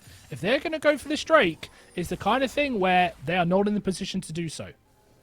And just think about that Ocean Soul on Olaf of all people. This Olaf is already very beefy as it is. This is the target which you need to kill, but at the same point you don't want a hard focus because it's Olaf. And we can't even talk about the Olaf because they force the engage on Articuno. Immediately drops down, goes into backside. Now Kevin, he's trying to engage. Tries to get Marwa, who flashes over the wall. Victorio, so much damage coming down, but the end of the world isn't enough as the hook comes in. 2 kills out of nowhere, both coming from beautiful hooks on the side of Mask of Jelly. Articuno was blown up, and now that dragon is in a perfect spot. There is a really good win condition for the side of Munster Rugby Gaming. That Rift Herald dropped down just to cause distractions as they get the mid pressure. Munster, Munster, Munster, where have you come from? Goose is on the loose. You've drafted an Olaf and you said we're going to play on the Olaf. And it's exactly what's happening. And also, Jelly is landing every hook he is throwing out. He's just landing the perfect hooks and his team's just following perfectly. I love that they're just willing to chase any hook what hits and just saying, we're going on this 100%. No matter what, we're wasting flashes, we're wasting everything. We're going on this. Absolutely. I will say the Karma, you know, you're trying to pick into that sort of Moonstone Wardstaff design, but if you're going to tell me a champion that struggles on that, it would be Karma, who ultimately has the Inspire. Yes, can put it across the whole team, but it is just a shield. There's no natural healing built into that kit. So what you see as a result, if they land the engage onto her, as they just did there, Articuno disappears. The shield at this level, the Inspire, is not enough to keep him alive. So really good engage, and you know, yes, Moonstone is a part of the game. That healing is so important, but if there was a game where it was relevant, it is less so in this one. You know, it's a sad time when even Leona on your team has to build steel caps. Leona, Ooh. one of the tankiest supports as it is, has to build steel caps because she is getting absolutely rolled by this Olaf. I'm sensing a little bit of an upset rail. For the first time in the game, Munster have a gold lead, outbeat Small. They have a win condition at Dragon Soul.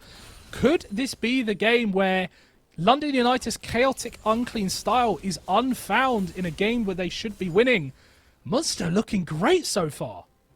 They are definitely looking great, but Coom is still in the game at all means. He's still up on CS. And he is 4-1-3. He's still kind of untouched. Other than that first death, he has really been hard to pick off. So he really is the deciding factor. If they can cash out Coom, I don't see what they can do about it. I don't see what London can do to stop them rolling. protects the ADC. Now, if you're going to have a champion actually upgrades that Cathian Rain and that supercharge, that supercharger does make it very hard for Master Jelly to land engage. But you must notice, as we do see, okay, Davidoff is trying to defend. He will walk away. You have the ultimate of Master Jelly. That will hit Kai'Sa. It cannot be avoided. So if they are going to find the opportunity and catch out Kumkum, that is a way they do it. But if they fail to, I think you're right. There is opportunities for London to still win these fights with ease.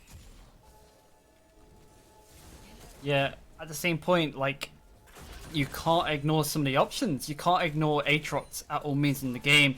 He is a very scary factor as well. You fight in small areas, Aatrox will get them huge knockups. Like we've seen at that dragon earlier, Aatrox was one of the key factors to why they won that fight. And they came out just huge just because of it. And Kumkum was free hitting. Absolutely. Well, those dredge lines have been amazing so far from the Master Jelly. If someone is going to pull off that catch, it could be him.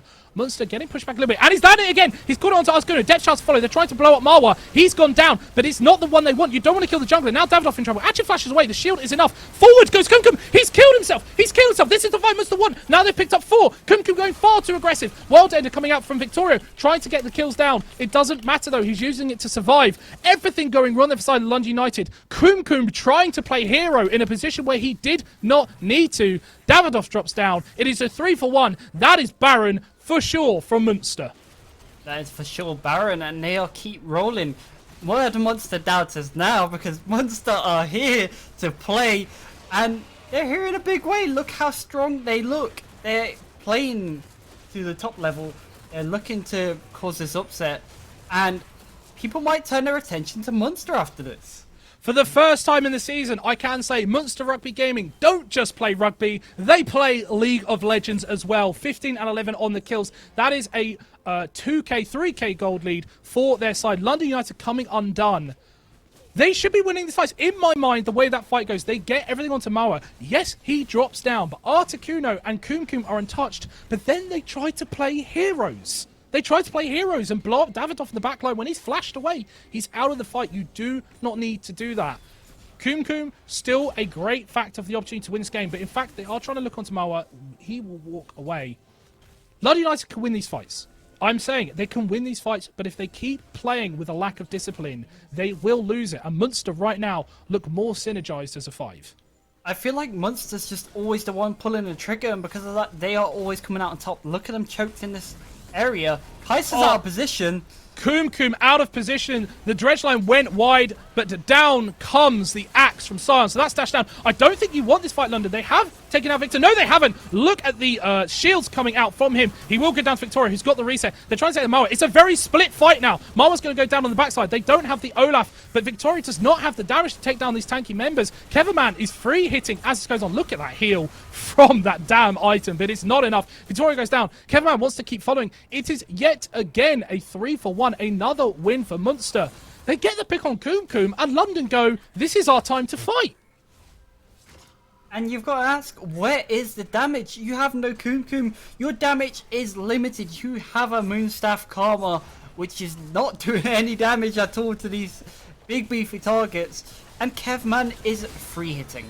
And yet again, another dredge line comes down. Master's Jelly will call off, but notice the tower is not dead. It's actually free hitting. Master Jelly walks away for slither of health. Down goes the backside. Kumkum yet again caught out. Actually got a shut down onto Samira, at least on his way out. A 3-for-1 again there. They just will not stop fighting. London, this is not how you win the game. You cannot keep fighting from behind. You need to find your opportunities. The Baron buff is still going. There is 4 people here. Goose is now turning up. Wasn't even in that fight, and he's their strongest character right now, their strongest champion.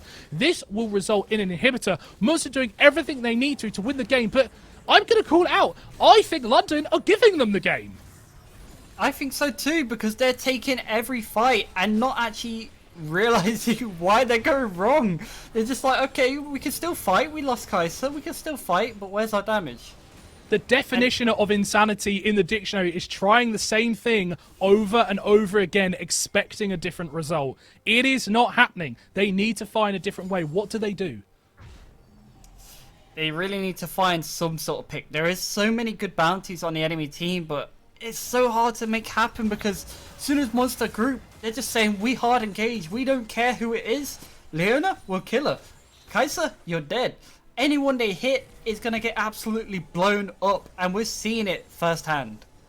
And even someone like Victoria on that Aatrox, like, just the damage just isn't there in these fights. It's just not there. The Moonstone, who cares about the side of Munster? The tankiness of Sion, the tankiness of Olaf, the tankiness of Nautilus, and Samira with the dodges. Well, the only one they're trying to kill is Davidoff, and he sits in the back line, throws out a laser, gets an assist, and goes, I'm dead, but I don't care, we've won the fight. So I just can't see right now how London win a 5v5 in the style they've been playing. You're right, they need to find a pick. And Munster are not looking to slow down momentum, going for this outer tower. Pretty much all members except for the Scion. And I need to give so much credit in this game to Jelly. Like, this guy on Nautilus has been so manly. He doesn't care about anyone. He will walk past your entire team and just engage. Involved in 18 out of 21 kills. That is a huge kill assist participation. On the bot side, you are seeing Synapse push Victoria. Do notice that Synapse has the TP advantage just for a few seconds more, so you have to expect them to be playing around that. 4-4 on the top side. A lot of pressure coming down. One thing I did fail to notice on the main side, forget that though, because we are seeing an engage. The ultimate from the owner comes down, goes wide though as Kevin dodges that. All of a sudden it's retreat for London. But Musta, they want to pull the trigger. TP's just come in for the side of Aatrox. It might be too late. Kumkum slow down, dodges the decimating smash with Killer Instinct really well for. Marwar goes down in the backside, but it's all about Kevin. He's putting out the damage. It's a double. It is a triple. Looking for the penta. Beautiful dredge line. It gets a fourth. Everything for the side of Munster. It's a quadra kill. Can they get the penta? You have to think this is Munster's first win of the split. Kevin trying to tickle it off with a penta going down. Articuno walking away with Inspire. Actually, Goose, they're trying to hold it for him. They're trying to give him. They will not give it. It is the ace, however, for Munster Gaming. They will take the game down. They will pick up their first win of the split. Munster show they are here to play in the UKEL, and they are much, much improved. Let it be known you don't beat Munster 4 games in a row. You can't stop this, Goose. You can't stop Jelly. And you definitely can't stop Kevman. He nearly gets a pentakill. And what a win for Munster, coming out strong. And what a strong performance. Everyone should turn their attention to how Munster just played. Absolutely. Look, we were looking for an upset today. That was it already here in Game 2. London will be desperately disappointed to lose that game. You cannot afford to be dropping these games to the lower tier teams when it comes to trying to push for that top side of the table. But Munster, so well played. I just want to talk, I didn't mention last game, I want to talk about a man of the game, a key man. Everyone could turn to Kevin that quadra kill, all his kills. But for me, the Mask of Jelly. So good at those engages. So much KD kill and assist participation. Who is your guy? Do you agree with me? Oh, I was 100% going to say Jelly. I was bigging him up through the entire game. His hooks were absolutely perfect. And they were always right time. They were always when the jungler was arriving or someone was going to arrive at the right time. And he always just provided the perfect engage for his team. Even on that bot lane, he saved his ultimate for the Udyr flash. Udyr flashed and he got the ultimate on him. Then Olaf got a triple kill. Then Goose was on the loose. No one was stopping him. He was killing absolutely everybody. They could not be stopped once they got going, and such credit to Munster. I will talk briefly about London. They have a lot they still need to show. It is never clean with them. They love fighting. If they feel they can't outplay, they struggle. And that happened in this game. You saw the discipline out the window, trying to take every single fight, even if they couldn't win it. What do we need to see from London to take that step up to be a top tier team, which they should be with this roster? With a draft like that, you need to ask yourself, where's your consistent damage? And what you look at it is literally one person. It was Kai'Sa and only Kai'Sa. You have a Moonstaff Karma, no consistent damage there. You have an Aatrox, solely relying on his Qs. If he can get good Qs. It only happened once in the entire game that he got good Darkin Blades. After that, his Darkin Blades meant nothing because he was hitting Olaf, he was hitting Sion, he was hitting Jelly. Do these targets care about you? No, they do not. You do not do enough damage. So I feel like you need to draft a more basic team comp. Go back to more basics. Stop fighting 24/7 because it was just like, okay, we lost Kai'Sa, but let's fight anyway. Yeah. It just didn't make sense. It doesn't. Look, a lot of work needed from London, but well played to Munster. They moved to 1-3 for the season. First win of the split coming in. London dropping to 2-2. We are going to be throwing it to a short break, and we're going to be hopping on with a few different casters for the rest of the afternoon. But in the meantime, I just want to say, Rail, our guest here today, I hope you've had an amazing time. It has been a pleasure to cast with you. How have you found it? How's it being back on the UKEL? It's been an absolute pleasure to be here, and just watching these teams, watching these games has been an absolute joy, and I can't thank Viperine enough for bringing me on. And hopefully I'll be back someday. Who knows? But pretty much until next time. So. Absolutely. Well, it was a pleasure having you with me, man. Absolute pleasure to cast. Thank you, Viperine, to bring you on. We're going to throw it to a short break. I will be back very soon with some games next week. But in the meantime, stay tuned for the rest of the games this afternoon, and we're going to see if we can get another upset.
Welcome back, everybody, to the UKEL. I am Trajan, joined for the first time ever by Nymira, and it has been a veritable roller coaster of a day so far, everybody. We had DMSA pushing through pauses and power cuts to get to the top of the table. MRG loosened the goose on that jungle roll and picking up their first win. If that's how the first half is going, I cannot wait to get to the second. It does seem like Fate has put his hand into today's games and said, yes, we will give you all those storylines. And of course, Fate has put us together for the first time as a casting duo. It feels like I've been put up as like one of the trials of Heracles for all of the UKL play-by-play casters. So I don't know which deity you've ended up annoying Trajan, but you best sort that out quickly because you got to get through me first. Maybe he is the deity. Maybe that's the problem. Maybe that's what's changed. Viperine is the Zeus of casting. I think that's what we can say for sure. Okay, so maybe that's why we had some power cuts earlier. And then along came Zeus. He just zaps him with the Thunderbolt. And I guess in our first game coming up today between us two, we are looking at maybe another one of these things which can, like the rest of the games today, the other two we've seen, have a bit more of that upset potential. Yeah, for sure. We have Hive Central versus Viperio as our third game here. Both teams 1 and 2 right now. Both teams expected to perform a little better than they have done, I think it's fair to say, but neither team has fallen completely flat. You know, Hive, especially in their last game, really looks like they're starting to turn it around, starting to be the Hive we expected to see. But Viperio, they've got one win over Lucendi, I believe it is. It's Monster Rugby, yeah. Just Monster Rugby, right? I mean, Monster Rugby, we just saw them. They're pretty good now, right? So maybe that's not as bad as it seems, but... You know, I think it's definitely been a tough one to call. It is, of course, I've been talking a little bit with the Viperio staff, just trying to get behind the scenes and think, okay, well, what's obviously happening? Because you were very high on this split coming into it. And from what I could tell on stage, they just looked very, very frantic. The communication's probably not quite there. And it can be quite easy to zero in on, say, someone like Kaz, who's got caught out in some compromised positions with like the Lucian game he had in their first game, or even on that Zyra in the game, which they did win. But a lot of that does come from the way the team is playing, and for me, it's a lot of how they're playing around Vision. So they had a Seraphine game, playing from behind with an Enchanter support. That's one thing when you lose Vision. But if you do get to the late game against, say, Monster Rugby and Master Jelly's Bard, the playmaking that can come through can make your AD carry seem a little bit more duff than they might otherwise be. So I'm looking for a bit of a turnaround in that Vision game to support the rest of their players. Yeah, as we have gotten into this pick and ban, we've already gone through the first stage of bans, pretty standard across the board so far. We have seen Wilhelm's Olaf taken away, Vanegod's Vayne as usual, and now we're actually going to see Vanegod on a meta AD carry. Hallelujah, praise the Lord. He's picked so many different things and had varying performances on them, but I really just wanted to see him pick these amazing picks. Hooray! Well, of course, we don't have someone like Sin in the top lane this game. Already seen them up on the Rift playing stuff like the Ignite everything. I was very sad when I saw them with Flash today, by the way. That's been something. On the other side, we're going to see Kaz returning back to that Zyra. So we have two of the more meta AD carries. We were talking off air a little bit earlier, and you were asking, well, Zyra seems to be like this pocket champion, which a load of UKL players are going towards. Why is it strong? Why are people still going towards it? Zyra does pretty well in lane versus Kai'Sa and Aphelios and a lot of the meta AD carries. You don't have stuff like Ezreal, Caitlyn, Varus, which have made them suffer before. And they do really well at these single direction front to back team fights. Sejuani is a champion that does play towards that star from the side of Hive. So I'm looking to see how they end up doing that, if they are going to go more towards the heavy dive and get Kai'Sa on the flank, or whether with this strong frontline jungler picked up already, they're going to go a bit more towards that tank frontline. Oh, come on. It's Nautilus. Sure. It's not actually Sejuani. I hate this so much. It would have made so much sense, right? But now they've just locked in Nautilus as well. Absolutely baited. Nautilus and Sejuani, they were picked at the same time. Why would they? Okay, I'm not going to do it. We're not going to go into this. But so, at the end of the day, they have Nautilus and Sejuani. Okay, so the main thing I want to look at here is the fact that Wilhelm, once again, has only had the Olaf banned away, and now is still not going into these meta jungle picks. So Taliyah was taken away as well, but goes straight to the Sejuani and blind once again, as they did in the last time. So this is pretty important, because one of the things about the Sejuani, who, I gotta remember, that's actually what we're seeing on the screen, is a champion much like Zac in his heyday, can be invaded and upset early, because you're not an Olaf. You're not a Graves. You're not these early duelists. And Lilia is a champion that can very, very quickly go into the enemy jungle, take away wolves, raptors, the multi-target camps with the Dream Dust and the Blooming Blows. It just means that you can end up getting starved of farm. So the question is normally about Sejuani, not about if they thrive in the early game, much like an Olaf or again these farming junglers we've seen so much, but if they survive and get relevant stats and items heading into their first team fights. Yeah, we'll see if Wilhelm can stack that one up, as the matchup is going to be Lilia for Johnny Rico on the other side. As we go towards these bans, a lot of top lane focus coming through here. Rengis not going to get his hands on the Aurelia, which was an absolute force in their last game, and the Camille taken away as a fairly standard pick. On the side of Hive Central, they've taken away the Yone from mid lane, and we'll see what their last choice is going to be. So Killer Kim did play that single Yone game. I of course see that the GP has been banned up on that way. I need to see which way my camera's going.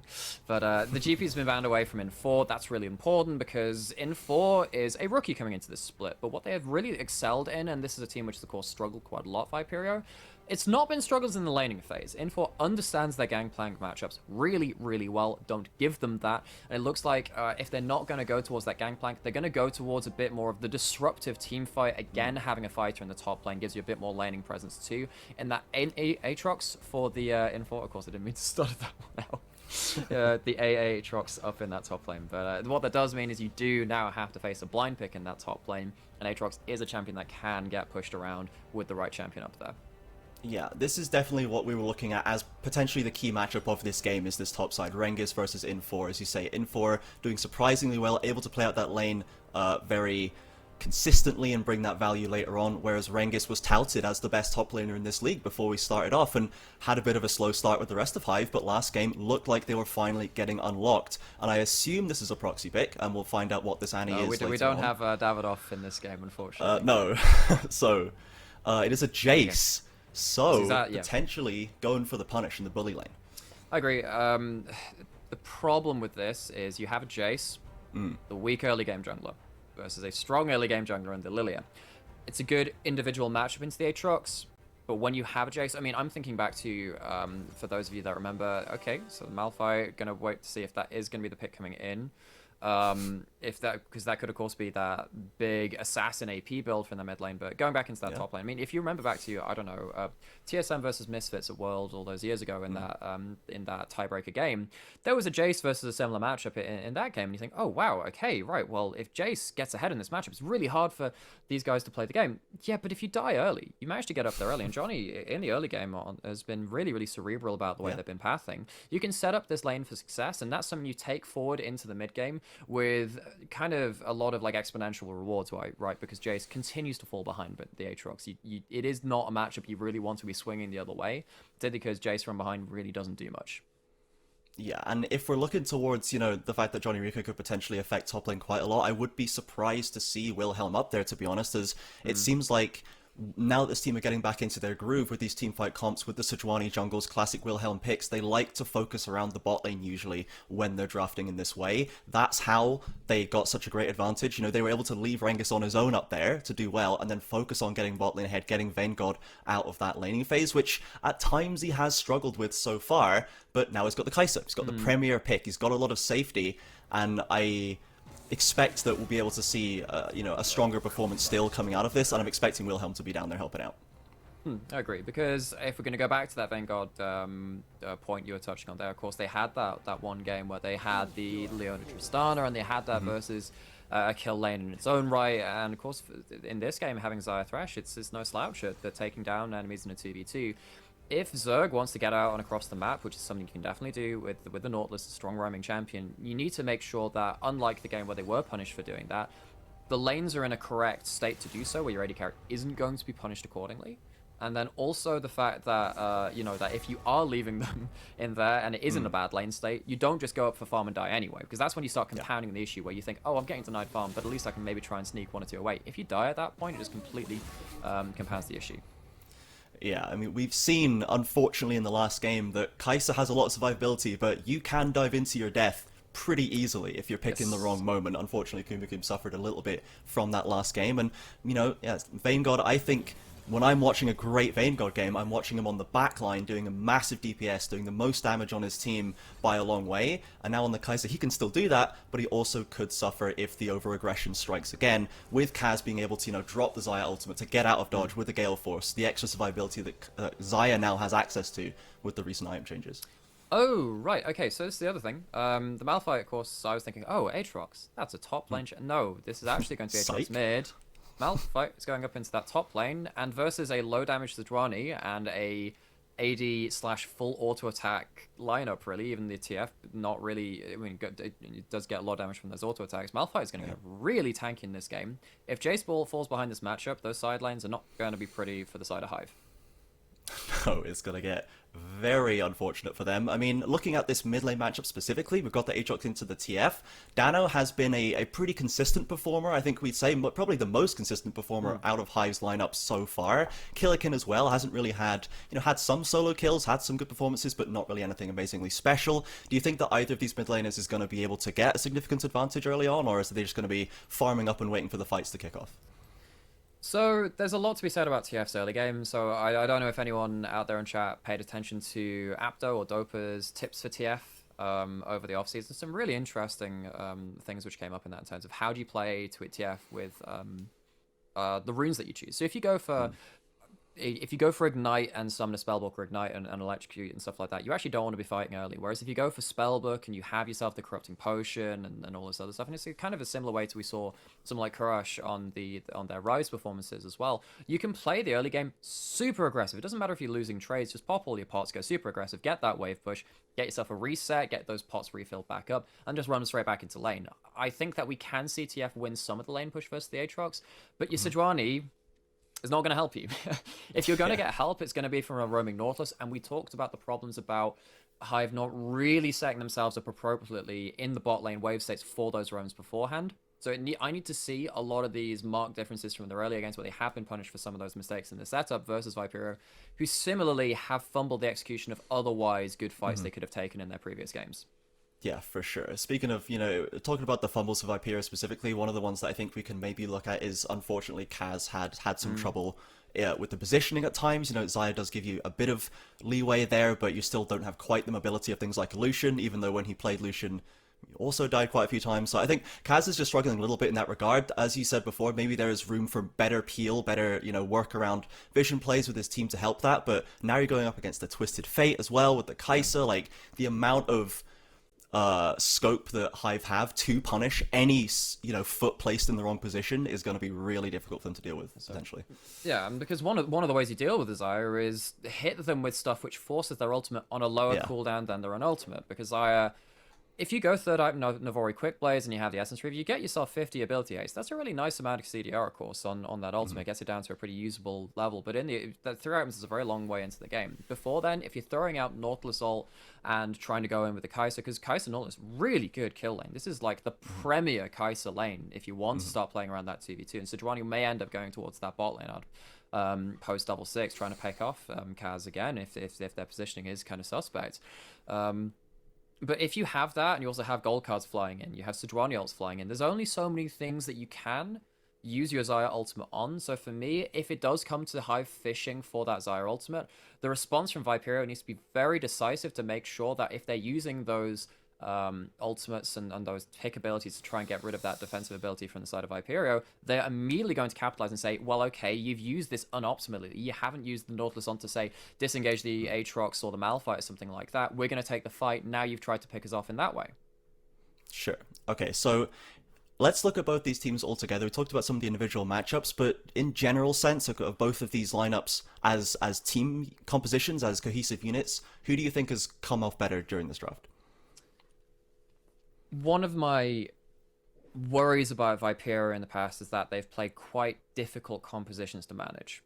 This seems a lot more standard in a way. You don't have champions which really want to achieve different things. You've got heavy engagement in the Malphite. Lilia can help on that front too. And when you commit to a fight, it's quite obvious what's going to happen. You've got Thresh throwing out hooks. You've got Aatrox running in, Malphite and Lilia doing their thing. I think that Viperio have themselves a much easier to execute on team compositions. That's already a big plus for me because they've had troubles executing on harder team comps before.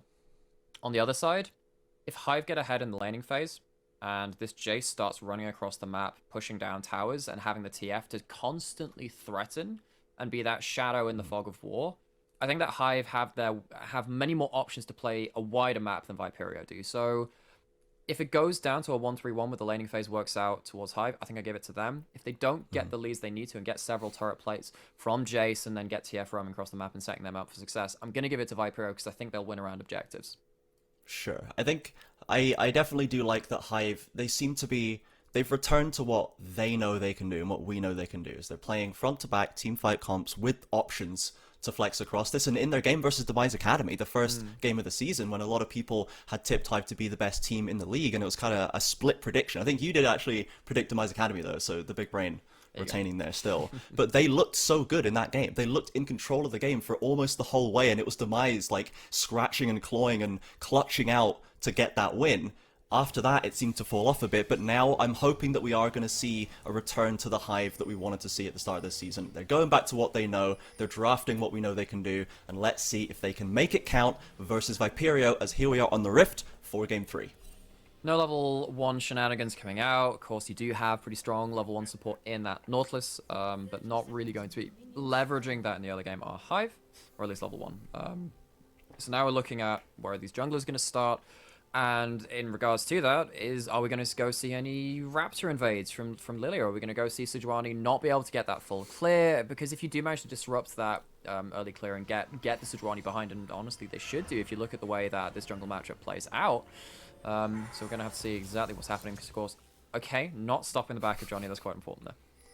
Yeah, not going to quite get the optimal start right there, but I think you're absolutely right in saying that I would like at some point to see Wilhelm punished for picking an off-meta pick blind with every good jungler open, you know, apart from maybe Talia. So the Olaf games they weren't as impactful as we thought they were going to be. We know that Wilhelm is a great Olaf player, but still wasn't able to really find that much purchase on the champion. And now that Sejuani's come out, he's able to just focus on, I guess, maybe helping the team and helping Vanguard and Dano become the carries, as opposed to picking a more kind of carry-oriented position for himself.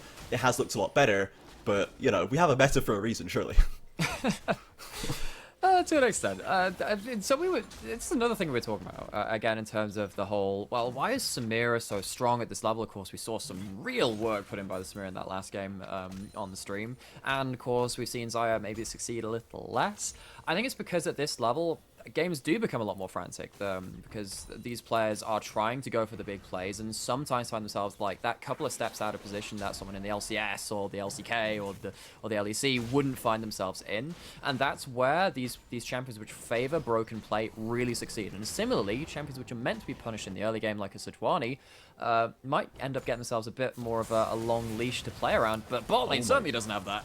Goodness, Haas has thrown out the long leash and got Vanguard down so very low off that Ignite as well. This is not what we wanted off the Kai'Sa Nautilus in the 2 versus 2. No, absolutely not. This is meant to be Kai'Sa's premier lane, and having the Xayah get the wave push with the feathers, not getting punished by any kind of level 2 push, and then taking their own level 2 advantages. Really, really good start to the game for Viperio's bot lane. Yeah, something that I'm actually noticing here, hoping that I'm not going to go and start another fight so I can ask you this question, but Kaz has actually opted for the exhaust and not the cleanse against the TF and Nautilus, Sejuani. Do you think that the exhaust is still the right choice here, or is it going to get a bit sketchy when the CC comes down? So there's no heal, you are right in saying that. So maybe fishing for something but a very low health, guys, that means that they're struggling on this wave. This particularly signals what's going to happen with the Jace diving onto Kaz, because exhaust can be helpful versus the TF, but actually if you're firing from fire cannon auto range, I'm actually not sure in range for that. It's like the time old problem of, wow, why can't I take exhaust versus Syndra? Because their ultimate is on a long enough range that actually most of the damage isn't going to be affected by that.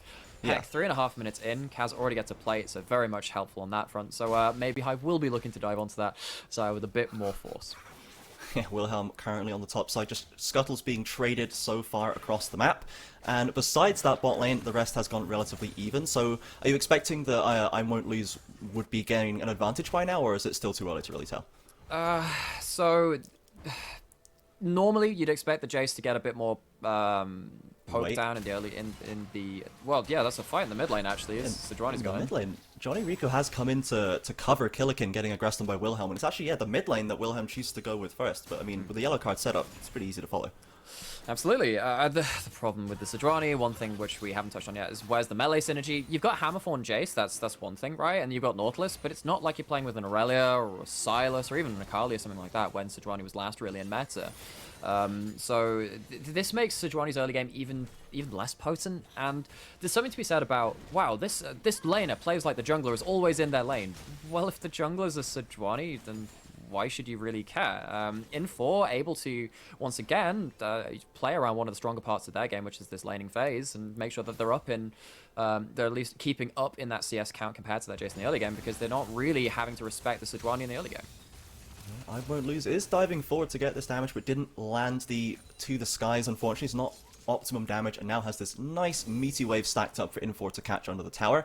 Has that Bramble Vest already, and it's probably got to the point where they've settled into the rhythm of this lane, and we're maybe not going to see too much excitement. Because they get that cheetah recall, they manage to not use the teleport on the way back, and normally when you have this really big wave push, that's when you want to dive. When you've got the strong side champion of this Jace who wants to be using that pressure, wants to be taking all the resources you can give to them, that's where you want to punch the opposing laser. The laner, no lasers involved, don't have victory in that one, but In4 gets a really cushy early game with Bramble Vest. As soon as you get to Tabby, I Won't Lose is not really going to be controlling this lane in the way that I would particularly want them to have. So we're waiting for the level 6s after that point to see if he can get a dive off. Johnny Rico definitely having the control we expected them to have as well. Gets that easy Ocean Dragon snapped up, so we're not going to see an Ocean Rift, and it is a mountain, so it's going to be a Cloud or Infernal Rift as this game continues.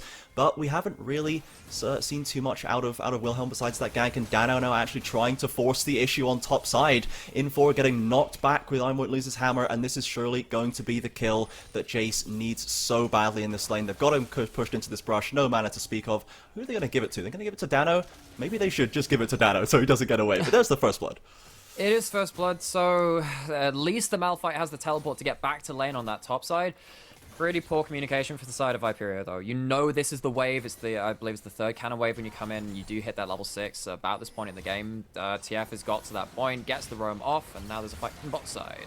Yeah, Zerg now being the aggressor, stepping forward to the hook, and Haas takes a fair amount of damage. No Kai'Sa passive procs, and the double TPs have now come out with Johnny Rico in tow. Zerg pushed back into the Alco, but I Won't Lose, cutting off at the pass and gets that kill onto Lilia. Zerg re-hooking onto Kaz, but is going to be taken down by the Feathers. Dano now adding his TP to the pile, and Kaz is going to be left alone to be picked apart by the side of Hive. So much committed on the spot side, but Hive take the win.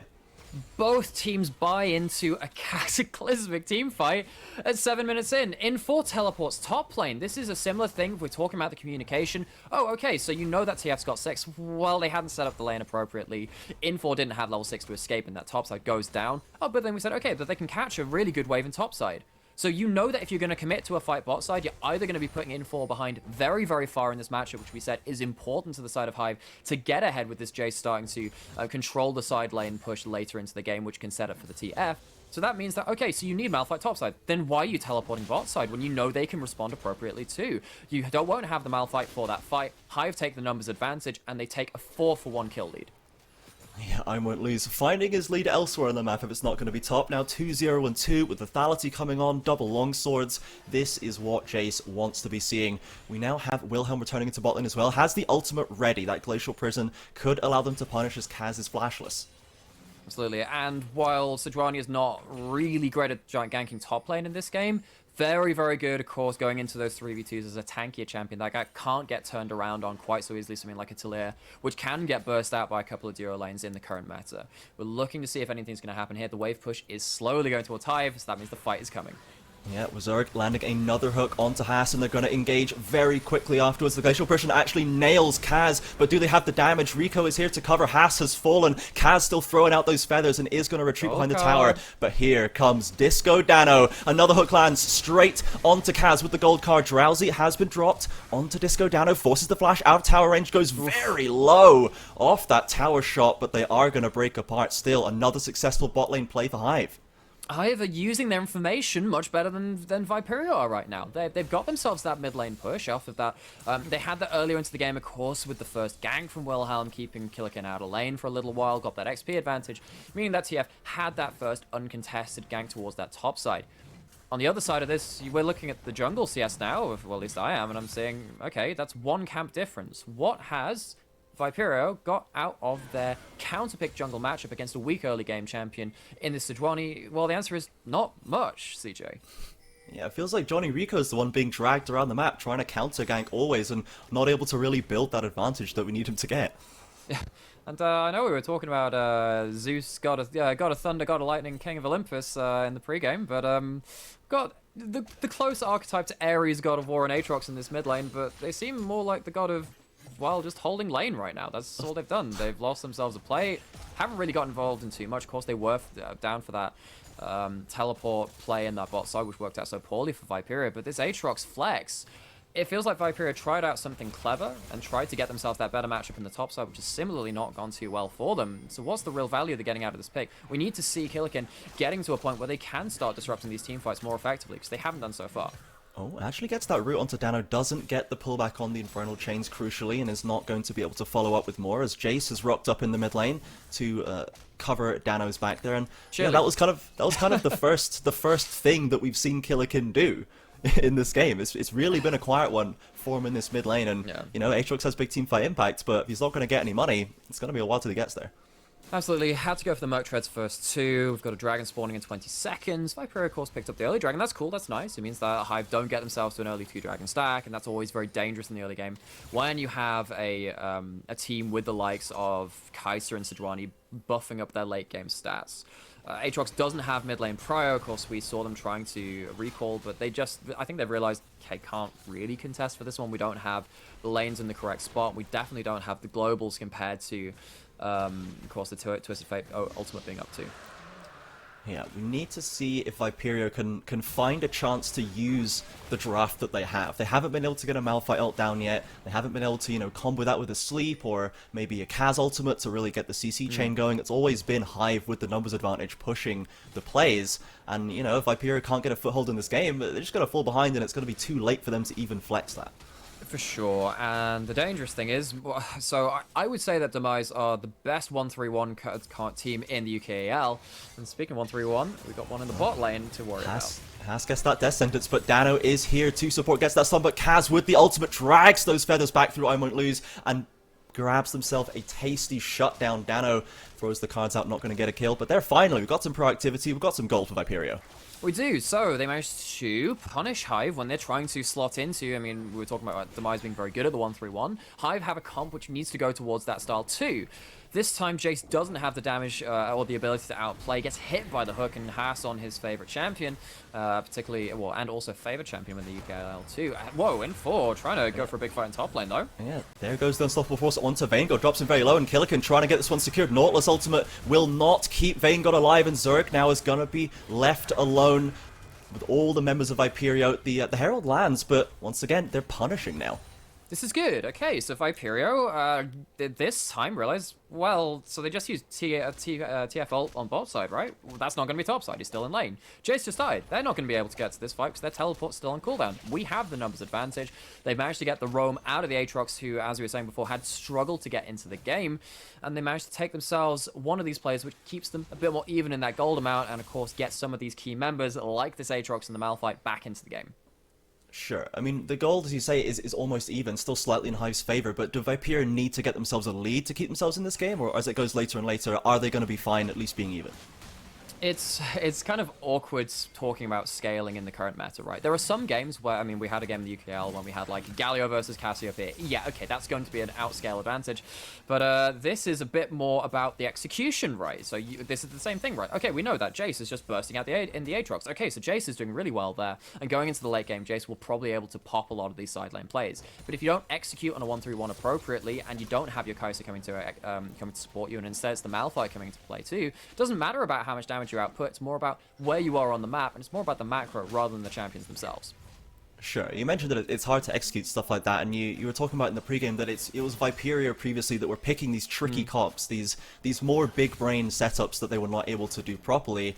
Yeah, I feel like so far they've done okay getting out of this rough lane start, and now they're just kind of punishing appropriately, but we'll need to see if they can start executing now that they've got the money. They're not just going to fall out of this game. They've got the tools to try and execute on their draft, and maybe they can actually get it done this time. Yeah, because it's not like your 5th level wizard firing out a fireball, right? It's not just the one roll you need to make. You got to make that concentration check. You got to make sure that you're continually putting in the various dice rolls, because it is that constant battle of wits, particularly when you do have this blink or blink first mentality, where some of these UKL teams have come into it with this split and say, okay, we're going to go make the big play. You have to respond appropriately. If you don't, and if you halfway house it, things are going to go even worse for you.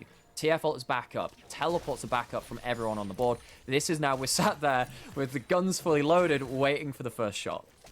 Absolutely, and so far in this game, Hive have not been hesitating to make that play when they know they have an advantage on the table. They've got 4 mythics on the board as well, where it's only 2 for Viperio. Crucially, the solo laners do not have the extra item power, and this is going to make it easier for Hive to take a win in that fight if they can just find the opening. So the Herald did hit that top lane turret. Looks like Jason might be able to just take this out, because of course, if you manage to thin out the wave and threaten the ultimate, kill off the rest of that wave from the Malphite and get the tower aggro, that's when a solo kill potential comes in. But every time you're defending these turrets, you're also asking yourself, where's TF? Okay, well, where's the Nautilus roaming too? Sejuani's really good at diving at this point, has the Aftershock kept up in CS relatively well. Actually, no, I say that, 2 levels behind Johnny Rico and down some of that CS. Does have the Mythic though, so it means that these side lane plays do get more dangerous, and Aatrox is feeling the pressure of Sejuani right now. Yeah, Glacial Prison lands onto him. Dano doesn't have the gold card just yet and actually pushes back Wilhelm. The Lilting Lullaby will sleep him. That's the jungler going to get popped at the start of this fight. TPs have come through. Zerg now once again left all on their own, but the hook nails Disco Dano. It's a double kill for Rico, and all of a sudden Viperio are running over this fight. They're going to take the dragon off the back of this one. They just woke up. They did, and this is what we were talking about Viperio's comp being strong in. Get towards the 5v5s. Don't let yourself get pulled around the map. I really like that hook from Haas. I think it actually ended up aiming towards Zerg, who went into the stopwatch, but because you can't target that golden dive, it goes straight the way through and hits the gold card-wielding mid laner. TF goes down, not able to make a macro play across the map in response, can't ult out to one of these side lanes and push down a turret or something, and Viperio get themselves a dragon. That's very important. That stops some of that late game pressure from Hive if they were getting towards Soul Point, and it also gets them a lot more gold onto people like Johnny now, who is very strong in this Lilia. Yeah, we were talking about, oh man, Johnny's getting pulled around, he's got a winning matchup, he's not able to find the lead. All of a sudden, he's got 40 CS lead, and he's 5-1-1. This... where did this come from? Exactly, it's the StarCraft mechanics, so I hear. Johnny being the previous StarCraft player. But no, this is really important, right? Because versus Munster, where they came out in a win, we had similar questions on cast, where we were saying, well, what's happening with your vision? What's happening with your side lane allocation? What are you doing with the next couple of minutes of play? But they still managed to scrap themselves to a win. They used all of the wins that they did get, like getting hooks onto various members across the place, and managed to scrap themselves to a win. This seems a lot more confident at this point in the game, though. Exactly. Haas still looking for those plays. Dano going to take another hook. Does still have the flash though. Nothing burned defensively. And now he's got the proto belt, or the rocket belt, I should say. He's got a bit of extra safety there. The sheen. He's gonna be scaling up a little bit, but I mean. Oh, it's super difficult for me because back in the season where I think it was season 7 where Proto Belt was released. I was a Proto Belt Ari main. So I played many hundreds of games with that item, even though it wasn't necessarily, I don't know, well, it was a fun build, we'll call it that. So I kind of go look at this new item and I'm like, you have removed my Season 7 love from me, what are you doing? So I still go back to that name every so often. How could you do this, Riot? It is really quite rude of them to not consider the Ari mains of the world. But now Johnny Rico and Infor are going to start up this second Herald, looking going to be uncontested on that, as we have Killikin down in that bot side match by Dano. Dano's got TP and ultimate, whereas Killikin does not have the TP, So this is what so Killikin had this weird kind of decision to make there, where you think, okay, so I want to be pushing up and making sure that TF can't leave lane with a teleport or an ult, so I need to be in range to cancel. But if I do that, there's a chance that Sejuani, who's currently off the map, isn't at Herald trying to contest that, and of course they did have decent vision on top, so okay, cool, right, Viperio got themselves a bit of that vision game working more in their favor this time. But if it had turned up bot lane, and you give another kill in this 1-3-1 situation, and you blink first, and you halfway house it, that's exactly the problem we're talking about. So Killikin does make the right decision, fortunately, for their team, of course. Doesn't end up giving over any free advantage to that bot side, and Viperio still get themselves the Herald.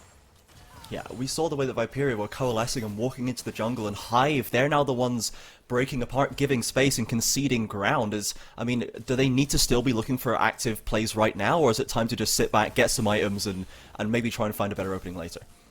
That's the difficult question, because if you had a straight-up winning side lane allocation, say the Jace denying the Malphite farm and pushing in a lot of waves into towers and getting tower damage and getting chip damage across the map, then you think, okay, yeah, Hive, yeah, sure, you've got yourself a winning map set at that point. You can slowly start slotting yourself into a lot of pressure when you push out these lanes, get vision from that, and that gives you multiple options of attack onto various objectives. But they don't have that.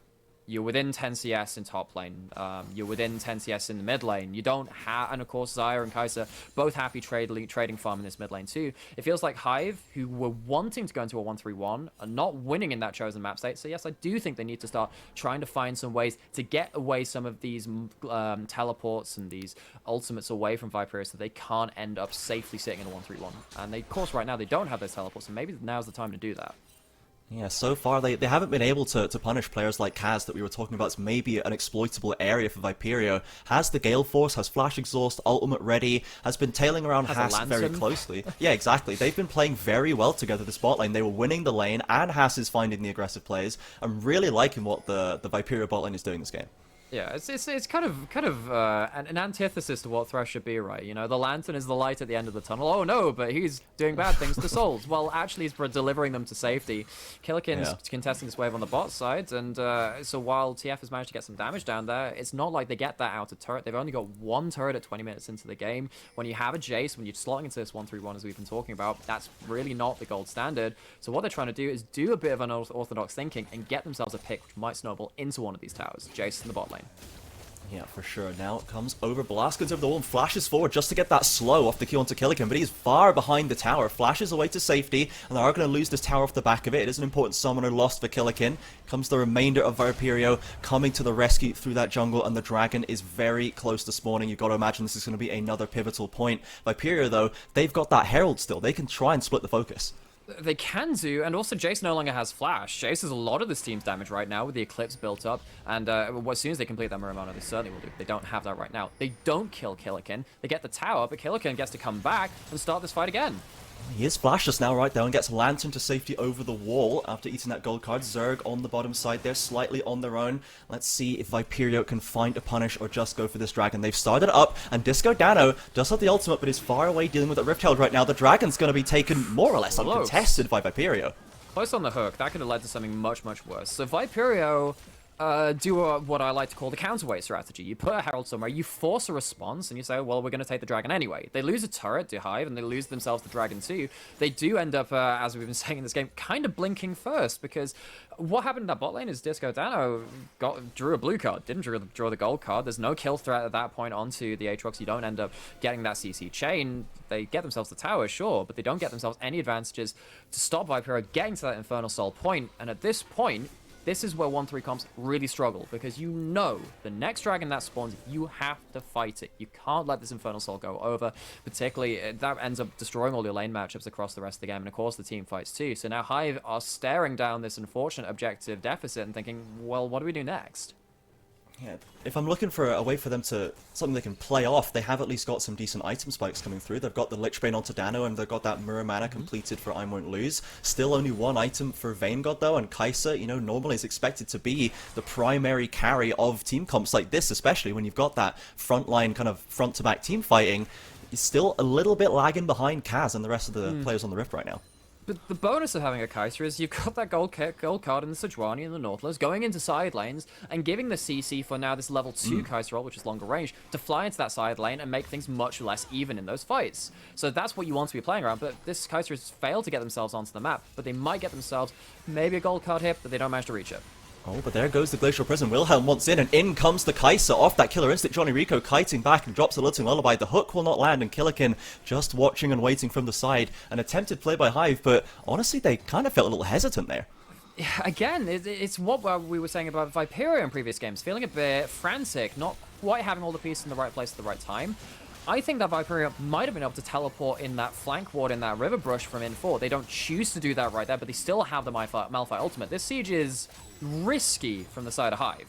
Yeah, it looks like they're maybe gonna just back away. Killikin has returned as well. In4 not gonna go too aggressive on the ultimate. Still plenty of time left on the Dragon, and the Baron is live, but these teams are still scaling up that damage. So Viperio choosing just take the disengage, not gonna go over aggressive, not want to throw away the admittedly pretty minor lead that they do have, only about 500 gold. And, you know, we're 24 minutes in, only 3 towers have dropped across the whole map. And when you think about the side lane play which Hive want to do, that's really not great for the side of Hive. there maybe was a play in a team fight to be taken by Viperio there. I can understand why you do want to go for the more restrained style of play, because at the end of the day, you have a maybe not so much of a gold lead, which is going to win you a game, but the map state's still fine for you, right? Because Malphite's getting farmed, everyone's getting farmed they need to. You have yourself at that Infernal Soul point. You don't want to give over free advantages when you think, we just wait for the next dragon, we win then. That's much less of a risk. Yeah, Viperio absolutely just choosing to go the safer option and leaving it in Hive's hands to get something done, which they've not been able to get too much done outside of that strong early game. But I mean, in their first game that we touched on before against the Mize Academy, it was kind of a similar position. Hive were, they were looking very strong and very confident, but they were not the ones making proactive plays. They were just kind of sitting and waiting and rebuffing Device Academy at every point. Now the pressure seems to be even more heavily on them to get something done, as now we are returning to this Dragon River, even though it is quite a long time till the spawn. Every time that hook flies out, I start feeling a little bit anxious to the side of Hive, because you can see that they're trying to play these very close margins around the division, right? They try and walk into the river, get themselves some wards. They manage to get a couple. They get one in that river brush. That's nice, right? Because that's one place where maybe a Malphite or an Aatrox wants to start getting a flank from. But they don't have any vision on the pit. They don't have any way to get multiple angles into this fight, to have something like, of course, the TF trying to get a flank, and of course you do get that momentary burst of vision from the Destiny Gate. That will be very important to play around, but it feels like Viperio have themselves their phalanx and their base of attack really well set up coming up for this dragon spawning in a minute.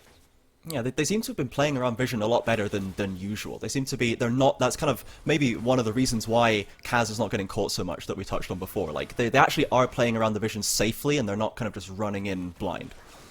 Importantly, we do have a fire cannon on Twisted Fate. That means that when we see someone like Johnny walking up to that bush trying to put down a pink ward, if you have a much less safe areas to be playing in, right? So the extra range coming in from the rocket belt and the fire cannon makes things much worse. And we've got the Lily Roll coming in.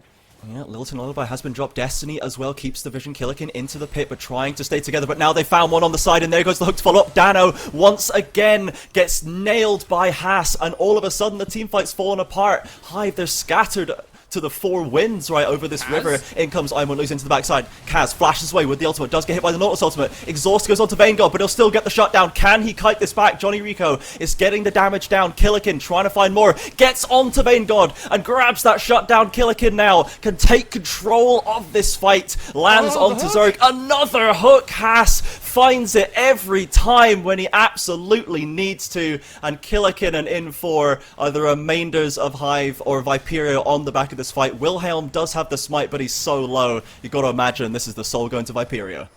Well, of course, there is no smite from the side of Viperio. Wilhelm has that, so they need to try and force away the Sejuani. They have the vision. They're still trying to get this down, but this is very kind of risky. And in fact, actually, they've bought enough time for TF to come in and take the dragon. He's going to go and contest it. In 4 is so low, and Killikin has just walked away to try and push away. Wilhelm does get the kill, but now the stun lands onto Malphite, and Dano's going to snap it up. Viperio, they won the fight, but they don't get the key objective. And they fought so hard to win that fight. I guess, with the kill into N4, is that a 4 for 4, all things said and done? Has to be the extra teleport coming in at the end for Hive to bring in their next wave of reinforcements with the respawn Disco Dano to come in. And now, with that extra couple of minutes being bought, with the gold now coming back to even, Hive, from the jaws of defeat, it seems like, get themselves another route into this game, another crack at trying to take down Viperio in one of these teamfight objective settings. Yeah, the gold has now moved to the dead even mark here at 28 minutes. 47k in each team's pocket. Now 2 dragons to 3. We still haven't had any more towers falling, Nymira, but I mean, I'd like to not just wait 4 minutes for the next dragon for another fight, but do you think we're just going to have to watch the clock again? I think Viperio really don't want to split up. That's the problem, right? Whereas the Hive are going to be sat there thinking, well, okay, what can we do with our macro? But they're going to have to respond to this Baron Star.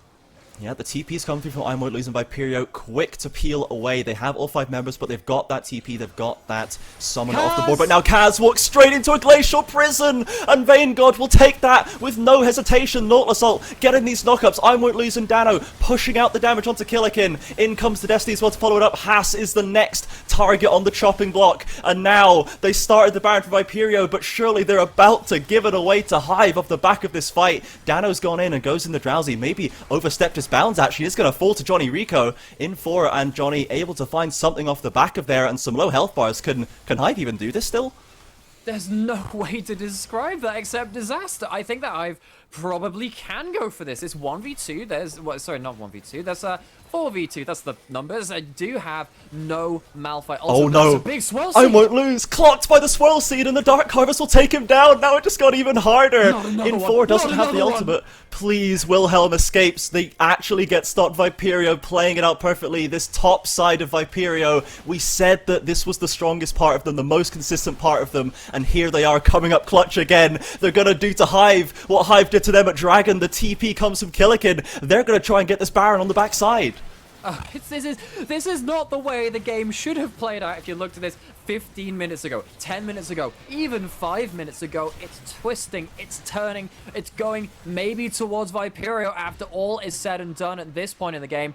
Baron is secured, and with 2.5 minutes left on the Infernal Dragon spawn, Viperio can hopefully, for their sake, get the map into a point where they are happy to approach and get that vision game won in their favor once again for the next objective spawn.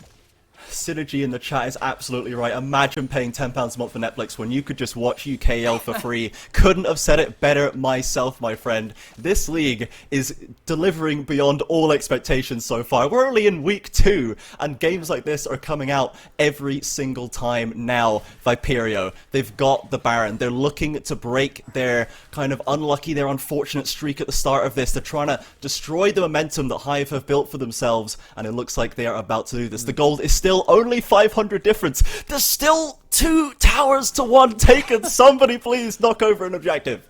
Oh, call the demolition experts. Maybe we should have had a Tristana picked in this game. Going back to those AD carries, we've hit the 3 item marks on the Xayah. This is the point where Xayah really comes online. But what we saw at the end of that last, of course, the Baron pick, where Kaz got picked off, Kaz was the last person to exit that Baron pit. You have to think of your AD carry as Mr. President now. You have the Lantern, but you have to be doing everything you can to make sure that they are not predated on. They need to be in a point where they have their bulky solo laners in front of them in this Aatrox and the Malphite. But when you stood there, honestly, one hook could lead to a very, very bad situation for the side of Viperio. Kaz, once again, leaving himself out as the bait and maybe hoping that Viperio can win themselves a team fight. Yeah, Wilhelm is clearly searching over the wall there, but now as the members of Viperio come through to back Kaz up, is going to call this one off. Here we go, a second tower taken for Viperio. I am happy beyond belief, but what can they get off the back of this one? The Baron is ticking away, and they're finally getting aggressive with their positioning. The Dragon is spawning in 30 seconds. Another shot at the soul point for Viperio. It is, but Viperio have given up a lot of this territory quite easily. They do have the vision right now, and they do, of course, have the Twisted Fate ultimate, which, as we said, does help in that regard. But the thing is, Hive do not see this Death Brush coming, and the Swell Seed lands on 2. Oh, in comes the Lilting Lullaby, goes to sleep for Zerg. Dano forced to flash away, but looks like Viperio a little split on the call. They don't know who to try and take down. Killikin is going to try and get this Nautilus as Kaz is in the pit now, separated. I won't lose, sees them on their own, and is now searching in the river for them. But in the jungle, Viperio, the rest of the 4 members are getting this work done. Shut down onto Vanguard, and I won't lose, unable to find anything. Viperio, it looked like a tough one, little messy, but now they take a 3 for none, and the Ocean Soul, or the Infernal Soul, has got to be theirs, unless Wilhelm can pull up something insane. Well, I've got to see if it's included on your subscription. No, actually, you didn't end up paying the extra for the Dragon Steel, and we have ourselves maybe the end of this season of play. Well, of course, it's not the season. We're only a couple of weeks into the split, but Viperio have taken themselves a commanding lead now in this game. Definitely heavy on the insane by the attempt by Wilhelm there, but what more can you do? You've got to try and stop them, because with the Infernal Soul in Viperio's hands, they already just won that fight conclusively without it. Now they've got that extra damage and the AoE. Finally a real gold lead nearing the 5k or just over 4k for them. This is looking like Viperio poised to get this win. Yeah, and can we have the quick chat about the Lilia in this game? Because Johnny has 10-6 scoreline. 4 items, one of which is the 25 stack Magi's, and another is that Cosmic Drive. What, Johnny's going to have something like, I mean, because you get some ability haste from the Landries, you're going to get like 60-70 ability haste out of this build right now. There's going to be so many Swell Seeds coming out, and they're all going to pack a massive punch. They've all got Dark Harvest potentially proccing off of them too. Johnny, at this point, even if Cass gets caught again, can maybe just solo carry this fight in the right situation. Yeah, absolutely. There are so many threats from Viperio now on the table. I mean, when you look at Hive now, I won't lose. He's gonna start tipping over the edge, losing that value as it gets further on. Vanguard, at least, is gonna keep getting stronger and stronger. Dano's got 4 items, including the Zhonya's, so a little bit more utility, a little bit more options for him going in and out. But we've seen some good gold cards. We've seen him get hit by some hooks. Dano's just kind of struggled, at least, to get the impact that maybe you can get with the TF. And that's because the game has devolved into objective fights. It's not been winning side lanes, diving the Malphite who's been set behind. Jace didn't manage to get that advantage. They managed to get that first kill. Didn't end up being enough. Jace, the TF does get out of that sticky situation potentially on that top side. But no, Hive have not managed to execute on the 1-3-1 in a way that Demise has done in most of their games. But they're trying once again in this mid lane. It doesn't look like it's going to lead to much. In forward, just used Unstoppable Force to get away, but now another hook from Zerg is going to get that kill. In comes Johnny Rico from the side. Drowsy lands onto Disco Dano, and Killikin is diving forward, smashing down the Darkened Blade, and the Infernal Soul damage is absolutely monstrous. Vanguard chased away into the river. Kaz still trying to get more, and Johnny Rico prancing forward on the Lilia, leaves it for Kaz. There goes the cleanse from Vanguard, but it is still going to be the killing spree for this Xayah. Viperio, even in what is basically a 4v5, they come out on top. They do, but that's because so many cooldowns were used to get to the Malphite of all people. It leaves so many things available to cull the rest of the team that Hive placed before Viperio, and they will take this win. Absolutely. Today has been a day of upheaval, and now Viperio are going to keep this pattern rolling. Another hook lands onto Dano. Haas just magneting onto this TF so many times this game. The ace completed for Viperio. What a strong performance here. They are going to get that win. They're going to go to 2-2. Like, just do the victory lap, take themselves some extra points for the KDA. Nexus will fall. Wow. What a performance from Viperio, and Hive once again back on the struggle bus. They had a good draft, they had a good early game, but so quickly Viperio just pushed the back and said, no, it's not going to be that easy. We have things to do this game. We've got plans, we've got skill, and they really just kind of controlled the pace for so much of it. They got a 15% concentrated power of will and all the rest of the things that go with that reference. I guess we can call back to so many different things in that game, right? Because what about the Aatrox flex from top down to mid? We thought, okay, well, first fight really didn't go well for Viperio.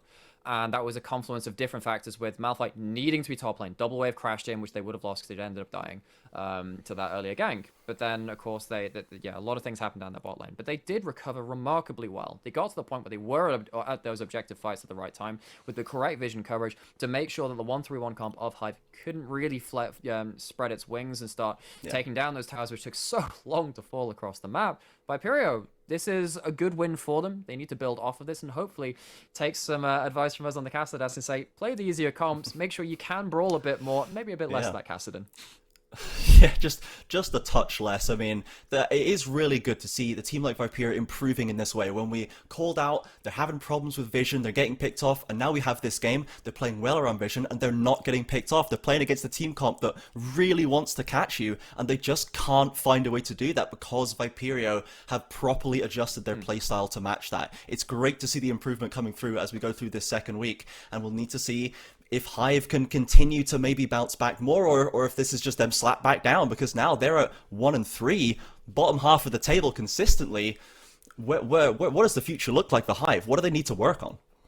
So they do have, much like every team that struggled in the UKEL in the first week and a half and coming into the end of the second week, of course, they have points to play around, right? I do think that I'm losing the top side on the Jace has some really good plays. I really like what they did in terms of forcing that play top against Malphite between their two solo laners, and then immediately shifting that pressure down bot side and using that to take a really good team fight. There are moments like that we think they're on the right page. They're using their information well. I think, much like Ashley, again, ironically, Viperio, who did a better job of this game, they need to understand what their comps actually want. And if you're going to pick a Sejuani with a Jace top lane, you're not really going to be buying into that strong top lane matchup identity too well. I think that there are some points to be improved around that. So they'll have to go back right the way to the draft, and hopefully that allows their players to shine in some better situations. Sure. Just before we go to a break here, could you give me a player of the game from Viperio's side? It's got to be Johnny. I was looking Nice. across all of these different players and thinking, oh, Haas had some really good hooks. Oh, in 4. Yeah. Wow, okay. They were very successful in playing around that. Yeah, but one player had full items from the jungle with a 25 stack Medjai's and also won an objective game from the jungle role. Yes, Yeah. it's got to be Johnny. Absolutely, Johnny Rico going to take that player of the game. And with that, we are going to go to a short break before we come back with our last game. Every single game has been an absolute banger, a classic to watch. I have a lot of faith that the last game is going to keep up that trend. Don't go anywhere, guys.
Here we are, everybody, at the final game of the day, Mythos versus Lucendi. This game, the games today have been absolutely insane in terms of quality, in terms of length, in terms of surprises. And now, what better matchup to cap off a day like that than teams with draft records like these two?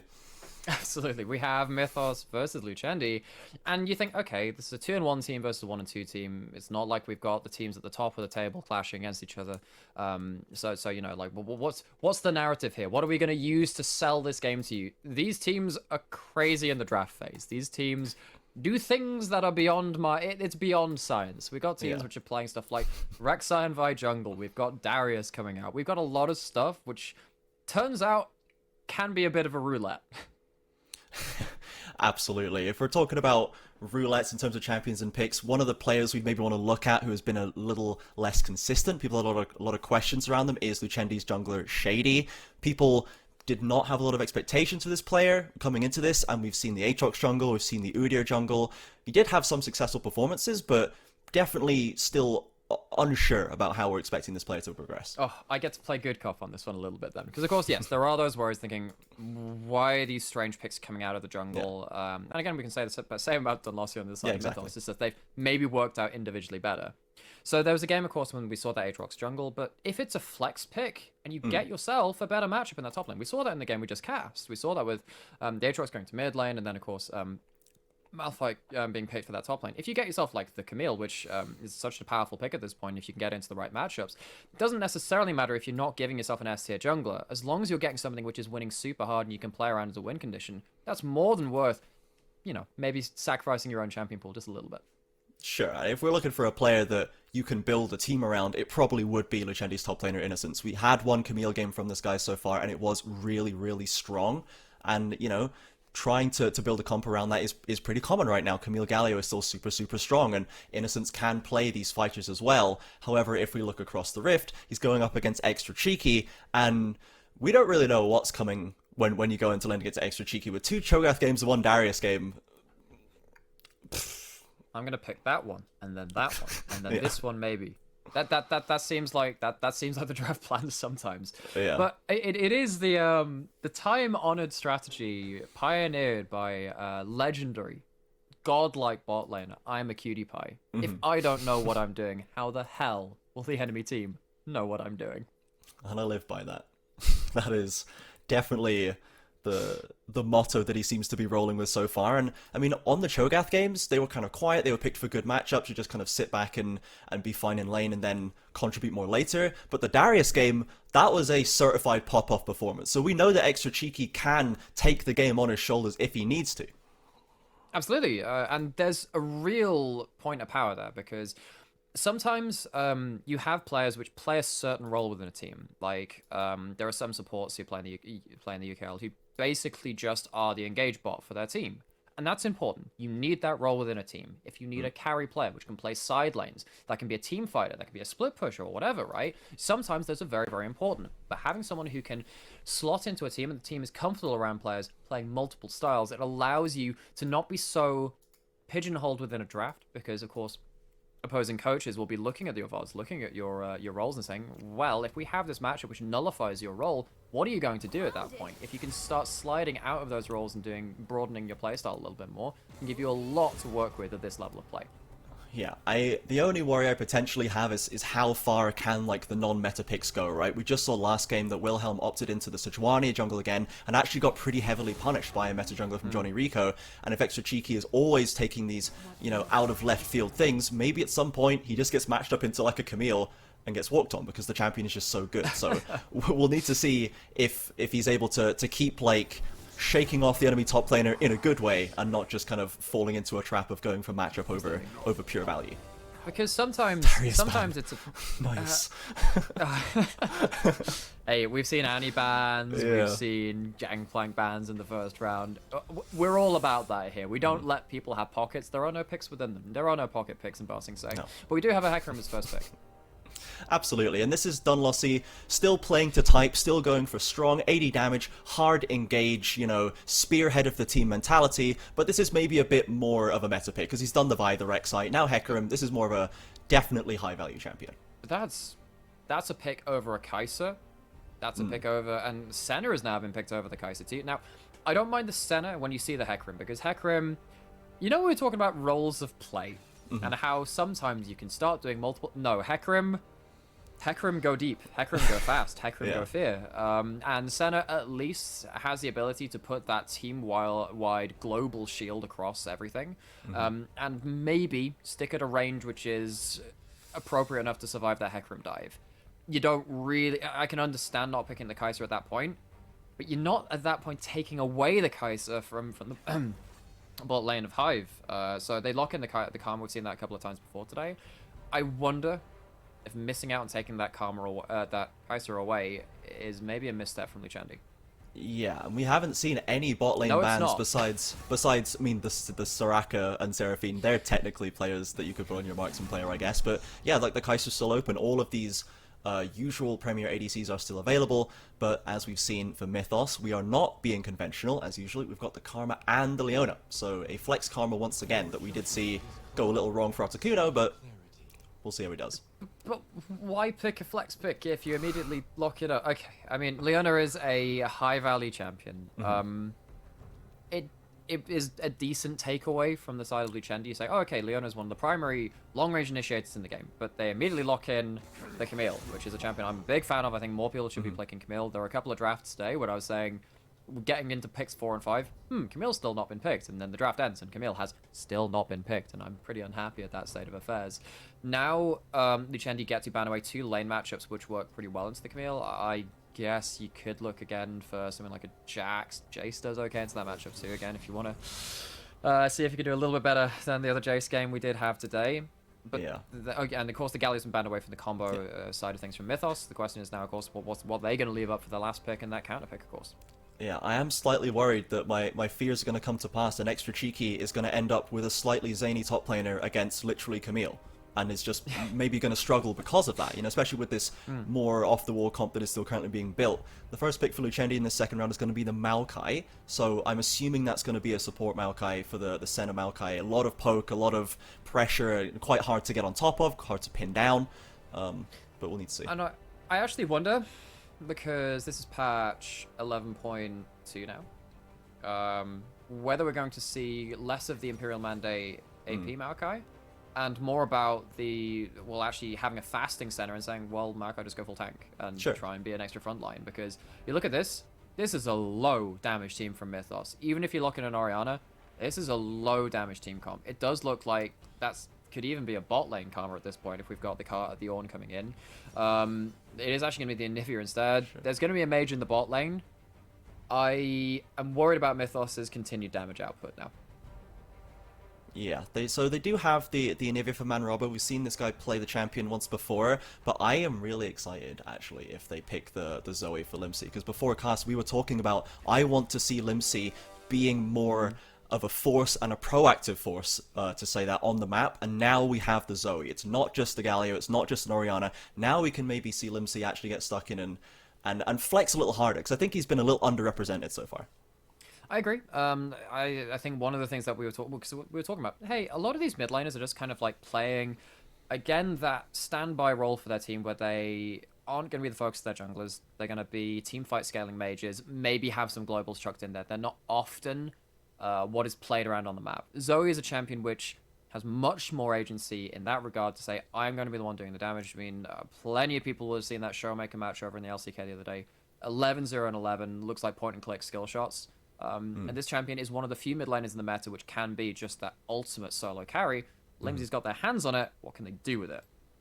Sure. I'm looking at Lucendi's draft overall. There's a lot of champions that we haven't seen enough of, I guess, in my estimation. Senna, of course, is quite a recent addition back into that pool with the changes that came through, but I'm glad that we're seeing more of the Zoe and of the Camille specifically. I think that they've got themselves really strong solo lanes going forward, and the matchup that they have across them in Mythos is pretty passive. I guess Anivia can play aggressively, but, Ornn against Camille, you're just, backing away slowly for the whole lane, yeah. I guess. There are definitely points where if the mid lane wave management is poor from one of these mid laners, things can start going a bit awry, because Hecarim does have the ability to run in there at quite some speed, and Nude, all he does is run at you at quite some speed. Yeah. So if Anivia pushes up accidentally, because, I mean, it's one of those fallacies of mid lane where you think you have a really good trade, and like say you're a Syndra, you EQ, but you actually EQ through the wave as well, and you take off like a third of the minions' HP altogether throughout all of them. That minion wave is going to push towards the enemy, and you think, wow, I really love that half a health trade I took earlier. Well, you've just died for it because you pushed in your wave like a minute later. So I'm looking at Manroba, I'm looking at Limsey, and I think both these champions can definitely make mistakes of that caliber. And these junglers, while they're not premier at ganking mid lane, again, not really stuff like, I mean, we saw like Donzossi play stuff like Vi and Rek'Sai, which definitely do that. But like if you make big enough wave management mistakes, there is still some way to get on top of these mages.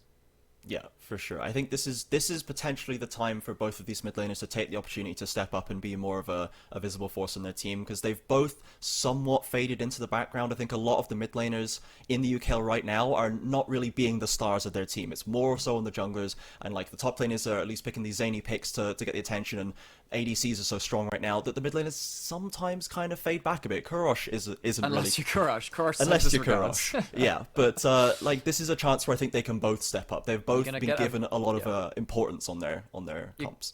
You're gonna be given like you're gonna get something in the mail. It's just gonna be like a very blue letter, which is just gonna be like just gonna be blue. You're gonna open up and it's gonna be Rise written in the middle of it. Turns out Rise is actually the best pick in mid lane right now. At least if you're at Demise Academy, they've been of course tearing up the first couple of weeks. But it'll be so interesting to watch back these games, watch back our opinions of these games in a couple of weeks, come playoffs, because. It's going to be that time when I talk about this thing I always talk about on cast in the first weeks of a split. No one cares if you reach playoffs. No one cares if you reach finals.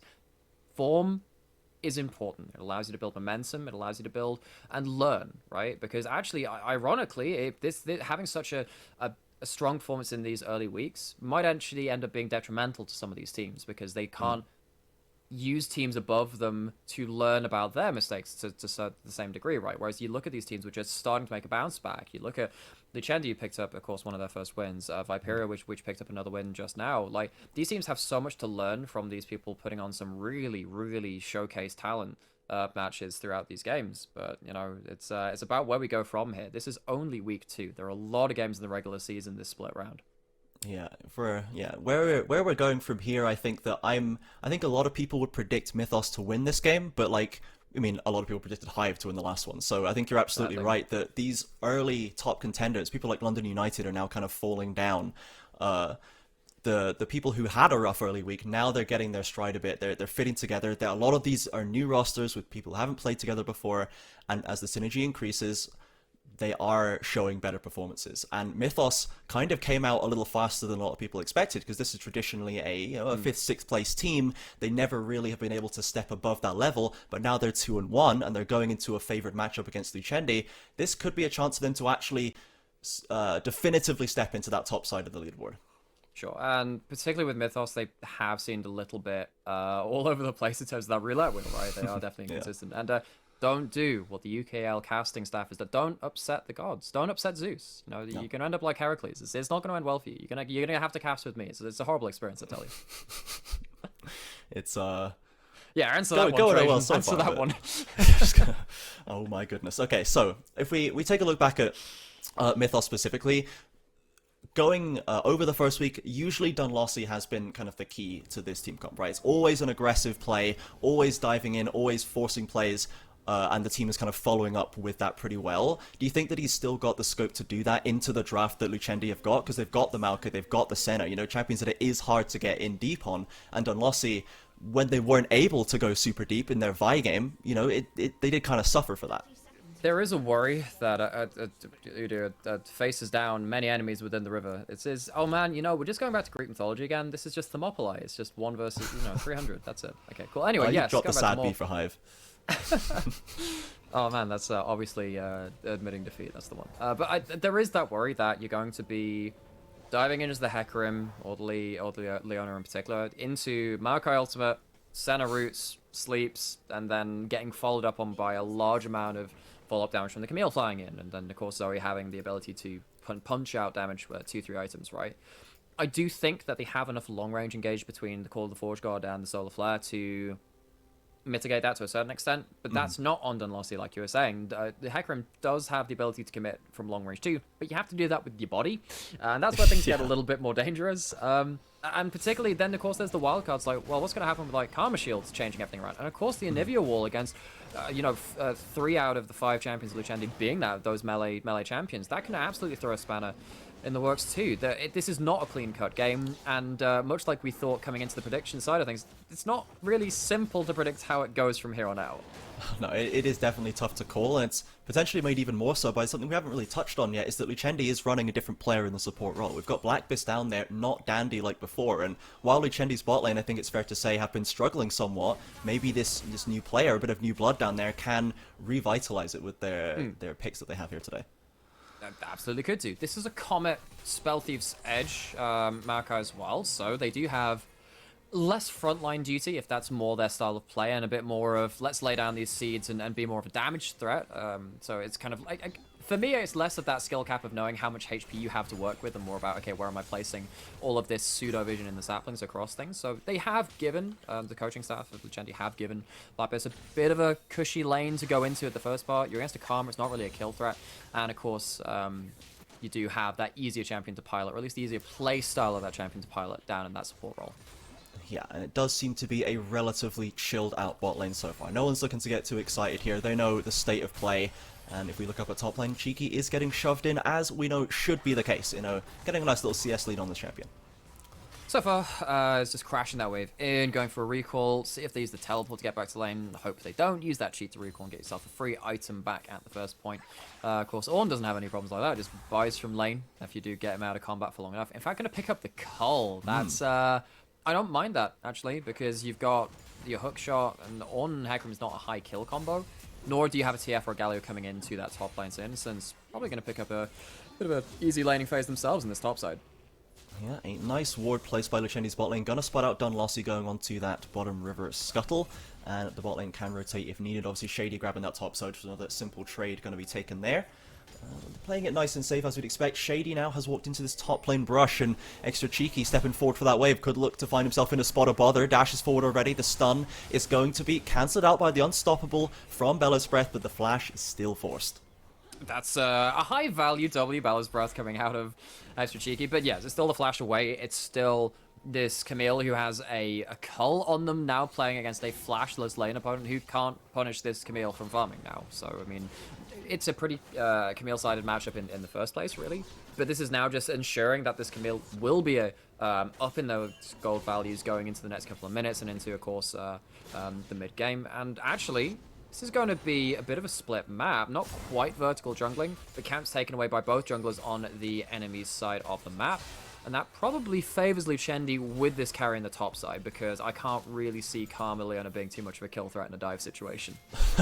No, not normally the expected situation we would see out of this combination.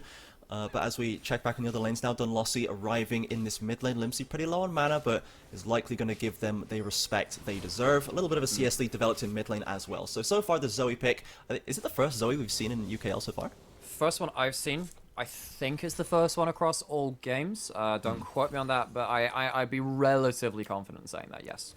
Yeah, and that is the This is the new third and improved Anivia, I think. I guess just tweaked, I suppose, Zoe, that cannot get redemptions in lane, but now can get all of the crazy new item actives that are on the board. So still a lot of variety, a lot of things to be aware of, to be afraid of from Limsey, but not quite the so heavily abusable options as before. Thanks Zeus for that one. I'll give that one up. I just redemptions from Zoe just turned the game so much, because that's one of those times where you are like, oh yeah, I guess I'm just winning this top lane for, oh, there's a redemption. And that's it. Just the trade ends up really, really awkward.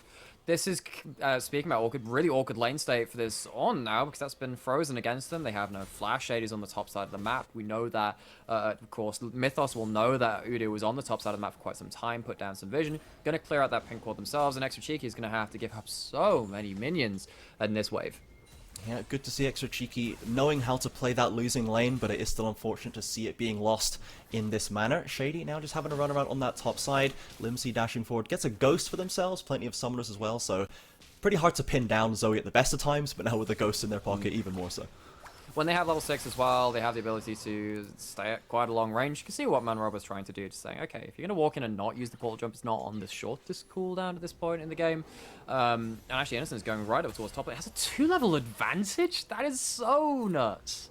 That is rough. Doubled the CSMX for Cheeky already and got that level 6 threatened. Dunlossie, a good job by him to be hanging around ready in case the dive was threatened and Shady's just going to have to retreat. But man, this is an absolute rough one for Cheeky so far. Wait, I like how I was like halfway through a point about mid lane, the lane which I actually know stuff about as a mid lane player, and then just like I see something in the top lane which is just so absurd. I'm like, hang on, that doesn't seem remotely fair. How is this being allowed to happen as he is going to get another wave crashed in? Shady stepping forward. We haven't really seen anything out of either jungler so far. Do you feel like we should have seen more out of either, or is farming to 6 just the decent play? I mean, Shady has set up, for success in the top side. That's something in itself, right? The weird thing about vertical jungling, even though it's only temporary, right? Because you can see right now Shady's taking his own camps on the side, which is technically on the vertical jungling side that Mythos were going towards, but like. You normally isolate one side of the map for each team, and isolating this center Maokai doesn't really matter. You can see they haven't lost any levels, any CS really, and you don't really want to play around farming up a Karma to real exciting spots in this game. Mythos are not really caring about this point in the game, but it is scary for them that the Camille is now at a point of success, and that's why actually they come for a lane swap. That's quite an interesting way to solve that predicament. Yeah, I think it is a good job by Luchendi to deal with Dunlossie's usual pattern, which is quite an aggressive style. The Vise, the Rek'Sais, even on Graves, this man was level 2 ganking, so the fact that they've avoided giving Dunlossie any kind of acceleration in this early game could mean that he struggles to find the value off his champion and the playstyle we know he tends to go towards. There's Flash and Ultimate for Inno up in that top side. If they were going to go for a dive, and there's a potential it still comes in, they're trying to build up this wave and maybe crash it in. We have to see whether the Senna gets ult before that happens, because having that extra damage and shield come through might end up swinging things, particularly because there is the level 6 on Dunlossie as well, which means that the CC lock is very much available. Actually, maybe fearing that potential, they've gone towards the Herald instead, which spawned 30 seconds ago, not bothering to try and put down this Camille at all.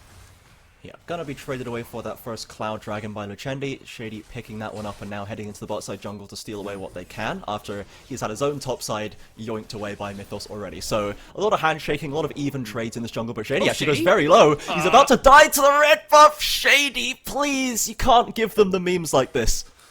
First blood to the red buff. Mythos. Unfortunately, getting no gold, no experience, nothing out of that, but they do get the information, of course, because that Shady has died. And Udyr, a champion which clears very healthily. That clears very quickly. Who's normally really good at this stuff, dies on the bot side of the map. Pain, as now we see the gank developing topside. Dunlossie does have the Herald and is going to chase away a flash torpedo. Arthgarth lands that Zenith Blade. In comes the Hecarim ultimate. Senna trying to keep them alive. There's the ultimate, but out of tower range, rooted by Karma, and there's the first blood. It is, so that's the true first blood, and that was, of course, with that Senna ultimate coming through. I'm not sure if I like how Innocence tried to get away from the tower. I think you have to play around the tower in that regard, try and get the stun, and then maybe get towards resetting, dodging out some abilities with your ultimate too. Man, Robo, at the back end of that play, now forces the flash away from Shady. This is a problem for Udyr, right? Because the wall from Anivia really does screw with your play patterns, particularly in these more skirmishy type plays. Yeah, Limsey picking up an extra flash off the back of that as well, so going to be happy with that one. Here comes the Hell dropping topside to get that first turret. Looks like a very different story from last game, and we're going to maybe see towers falling a bit quicker. Hooray! No more skyscrapers around Summoner's Rift. We don't need any of them. I guess one of the follow-on effects of how this game has become so much about these junglers and where they're pathing, and mainly just the Camille Ornn matchup and how both these teams are trying to either enable or nullify it, is that the mid lane has become such a isolated spot in itself, right? Back when we had the lane swap meta in Season 4 through 6, that kind of time period, it was often the case in the story that mid lane just kind of became a bit of a farm fest, because you don't really know where the jungler is at all times. You can't go for a lot of aggressive plays because it's just, you don't have the information about where most people are on the map as a mid laner. And what we see now is that they're just farming up a storm within 10 CS of each other, getting to their first items. That probably ends up favoring this Anivia, who can sometimes get punished in the early game. Yeah, speaking of items, Agent Towers locked in the first mythic of the game, getting the Moonstone on deck there off the back of that first Blood Gold. Going to be very happy with that, and going to be looking to support the rest of their teammates. Obviously, as you mentioned, this potentially somewhat of a low damage comp, but I mean, Moonstone Renewer, does more damage than it probably should still, and you're It's speeding just up so much Don Lossie. value. Yeah. Yeah, that's a big thing, right? I mean, the Hecarim with the Divine Sunder are completed too. Speaking of mythics being completed across the board for the extra speed and the extra AP. Of course, Hecarim does have some AP values, and a lot of the rest of the team comp with it, of course, when you're bringing through that Staff of Flowing Water, will be quite valuable to that team. Question is, of course, whether it will be able to get on top of that Senna, shut them down. Of course, the Camille, who will become problematic in the later stages of the game once you get up to 2-3 items, might end up being a bit difficult. So Cheeky has TP'd into the bot side here. Mythos going to drop everything onto this bot lane tower. In comes the Orno and absolutely pops Highlander.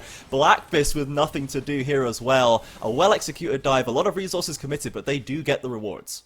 Shady's not close enough, and Camille doesn't want to teleport in. They do have a 50 CS lead, and you think, oh yeah, cool, really great in their isolated matchup, but that's not the point. Everyone else is suffering on your team, and that leads to a very clean 2 for none in the bot side for not really much committed. They commit like the Leona flash and the ult, but that's on relatively low cooldown, and it has the Hex flash too.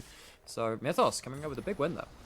Yep, trying to get something on this top side, going to get a couple of plates off, so still scaling up the damage on this Camille, and as we said in the pregame, is a very strong Camille player, can do a lot with this champion, and it looks like they're gonna have to, because everyone else, this bot lane now getting pushed around a little bit. Limsy's got good farm, but hasn't got too much to show for it just yet. Udyr dying to red buff is not looking so hot, so I'm looking towards the solo lanes for Lucendi to get them back in here. So am I. I think particularly the Camille. The Zoe, if we do get very slow objective fights, might end up popping someone. But then when you do have Karma and that tanky frontline, it gets hard for Zoe to really make a mark and just delete someone important like an AD carry, because of course there isn't actually an AD carry in this Mythos comp. And on the other side of it, if you miss position trying to aggressively to try and go for one of those picks, there's a Call of the Forge God. There's a lot of long-range engage. There are ways to answer this Zoe, and maybe this is why we haven't seen so much Zoe in the UKL, because there's been a prevalence to start playing towards Blue Buff doesn't end up going towards Limsy, goes towards Shady. But there's a preference towards these champions, which can actually, as a side effect, punish Zoe picks quite hard. Yeah, absolutely, and they did have now punished this bot side, but I am expecting to see Highlander get a bit more done now. The Kraken Slayer is on deck, and with the new interaction with the way Senna works with Kraken Slayer, with your Q, giving it a stack, you can proc that extra damage very quickly. So I'm looking to see if they can get stuck into a fight here without being 5-man dived and potentially get some more value out of their picks. They had a relatively quiet lane up to that point, which I guess is what you'd expect from a Senna in general. Yeah, when you said Kraken Slayer's on deck, I really felt bereft that it wasn't in a pirate's accent. It just felt like it should be, oh, we've got the Kraken Slayer on deck. And that's the last time you'll hear me do that voice as well. If I was Greyheart, I would have done it. Oh, well, I'm glad to have you alongside me for this cast, though. Very, very enjoyable to have you here. It's been really good connecting with the rest of the UKEL staff about this, about all these casting pairs. And it looks like Shady's trying to connect with a kill onto Cheeky on the top side, as there's maybe a dive incoming. Yeah, as that bot lane tower has fallen as well, so Mythos getting 2 towers off the table. Inno still going aggressive for the trades onto Cheeky, and Shady is waiting just to get that wave crash. Extra Cheeky's gonna find this out though, and Shady has been rumbled. Goes into bear stance to get that stun ready, and here comes the TP. Are they gonna call it off? Looks like Lucendi do not want to play with fire here. They're going to give up the space. That's important because you can teleport late to that and everything goes very, very badly wrong. You have to be very decisive about if or when you're going to go towards that kind of supportive play.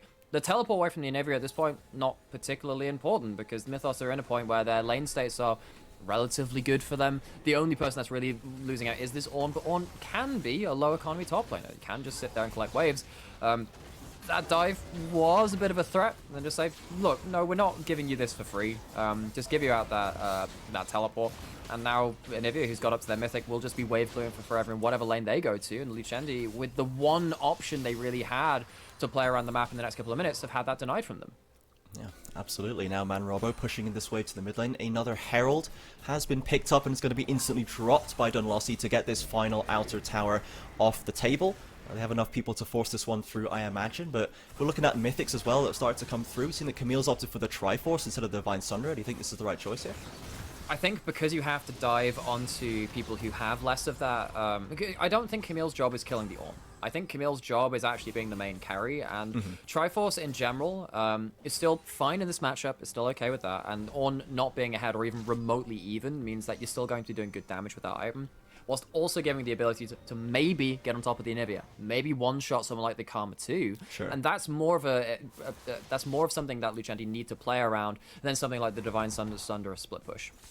Yeah, we can see Extra Cheeky does not want to step up and square up to Inno, Triforce or not, and this top tower is going to fall to Lucendi. So the gold is going to go up just a little bit, but still a decent lead for Mythos, about 1k here at the 16-17 minute mark with even dragons. So looks like Lucendi may be looking for a play on bot side. Might be, but then with the Goon squad coming in, when you've got Leona and Grim fighting their way towards bot lane, Mythos, it looks like it is a slow-paced game. It looks like it's relatively uneventful to some people's eyes if you've just tuned in or you've been watching for a couple of minutes and think, oh, there aren't that many kills. A lot of that's just because Mythos have been putting the right people in the right place on the map to say that Lucendi can't make any plays. It's saying, look, we're really happy getting our items and farming up waves right now. We don't want any of these explosive plays. So we're going to have Hacker, we're going to have Leona go around and just shield all these lanes where these plays might come in. Yeah, and the Dragon timer currently sitting about 130. Something that we can usually always believe in is that there will at least be a fight around the Dragon. That seems to hold true most of the time. And now with all these towers down for Lucendi, it may be easier for Mythos to get better wave control going into taking control of the river. Absolutely. You know, I have kind of like this sinking fear that because of the AP ratio nerfs on Maokai, we might actually end up seeing a Moonstone Renewer Maokai. Oh, gross. Because there's actually the same build path between the components. I still think it's likely to be the mandate because it works so well with Maokai's kit. But just throwing it out there. Just I might need someone to hold me if it's gonna be a freaking Moonstone Renewer Maokai. If he Moonstone Renewers, does okay, does we're safe. Okay, it's fine. We'll drop that point. We're not going to go deeper into it. We're just going to move forward here. And that is Mythic's. Yeah, Mythic's completed across the board for Lucendi. We've got the Chem Tank onto Shady for that engage, but Inno now, maybe overextended in this bot side, has to dive forward to try and get an opening stun onto Dolossi. In comes the Senna ultimate as well, and it could get a little dicey here. Drops Hextech Ultimatum, flashes out of it, but in comes that onslaught of shadows from Dunlossie to seal the deal. Shady running for the hills with Maokai dropping that ultimate, the Nature's Scarf to try and keep him alive, but Udyr cannot escape from Dunlossie, and it's a double kill for the Hecarim here. Now Highlander and Limsey have shown up to try and turn us around. First kill back goes on to Blackness, picking up the Karma there, but a triple for Dunlossie is absolutely monstering this fight now just before the dragon spawns. He's got to be so happy. So let's flip things around a little bit. Well, actually, no, we're not going to he's back in. He's flipped himself right back into this fight, and Limsey forced to flash with Dunlossie. He's oh so low, dives to the tower, instantly dies, but Manrobo has the damage to follow it up, and Highlander will topple. I guess both the junglers ended up dead, but we were waiting for this game to kick off, and it just did. And that's because of a couple of things, right? Lucendi and the second part of that play very visibly overstepped where it was safe for them to be. So there's still the blast plant over the wall. It's an Infernal Rift. That one is over there. And gives Mythos the ability to re-engage into that fight. But before that, Lucendi weren't doing what Mythos were being so successful with earlier on and shielding their lanes. Limsey comes in with that Paddlestar to get him a damage onto Extra Cheeky, sleeps him as well, and steals the dragon! Shady yoinks it away, and it's all gone wrong for Mythos. Oh no, I was about to say, oh, Lucendi, they weren't shielding their lanes well. They ended up buying themselves into a play which Mythos had defended so well from their side of things earlier into the game. Doesn't end up mattering because Udyr gets the respawn first because they died earlier. They get themselves a dragon, now up to 2, denying Mythos the potential of dragon stacking and getting towards an earlier soul point in this game. Get themselves a host of kills as well. And it's somewhat of an even game. Yeah, we're back to that 1k difference, but now dragon advantage is with Lucendi. It's an Infernal Rift, and they've got one on deck already. It's Limsey now sitting at 3-0-1. All of a sudden, this Zoe has the power to maybe accelerate forward and already has a Magi as an inventory. That's kind of important, right? Because the Leandria is going to be really important versus the various HP stackers in this game. And when you do have the ability haste coming as that mythic stat from the Leandries too, getting yourself a very cheap legendary item like the Magi's, if that gets stacked up, it's going to be really important. Oh, that's a mistake, though! Limsey goes forward for the damage, instantly punished and shut down by the ultimates dropped on their head. Why is Zoe not playing more in the UKEL? Maybe it's because there are champions which can punish you portal jumping in awkward positions. Way too far ahead of their team, loses all of their Magi stacks. Limsey, who we'd just been praising, gets very caster cursed, Trajan. Yeah, we had to do it to him, unfortunately, and Limsey's gonna get humbled. Does not have a flash available, has the ghost now from the spellbook, but is hopefully gonna be picking themselves up and cleaning it up a little bit going forward there. So Mythos still not absolutely not out of it, not cowed by that dragon shenanigan. No, not just yet. Tower falling on the other side and that money going directly into Inno's pockets, because that's the inner turret, remember, much more turrets taken at this point in the game than there were in the last one, is important because Camille is, who misses a hook shot on the wall, is still, I'm sorry, just, sometimes things get to me, you know, they just get to me.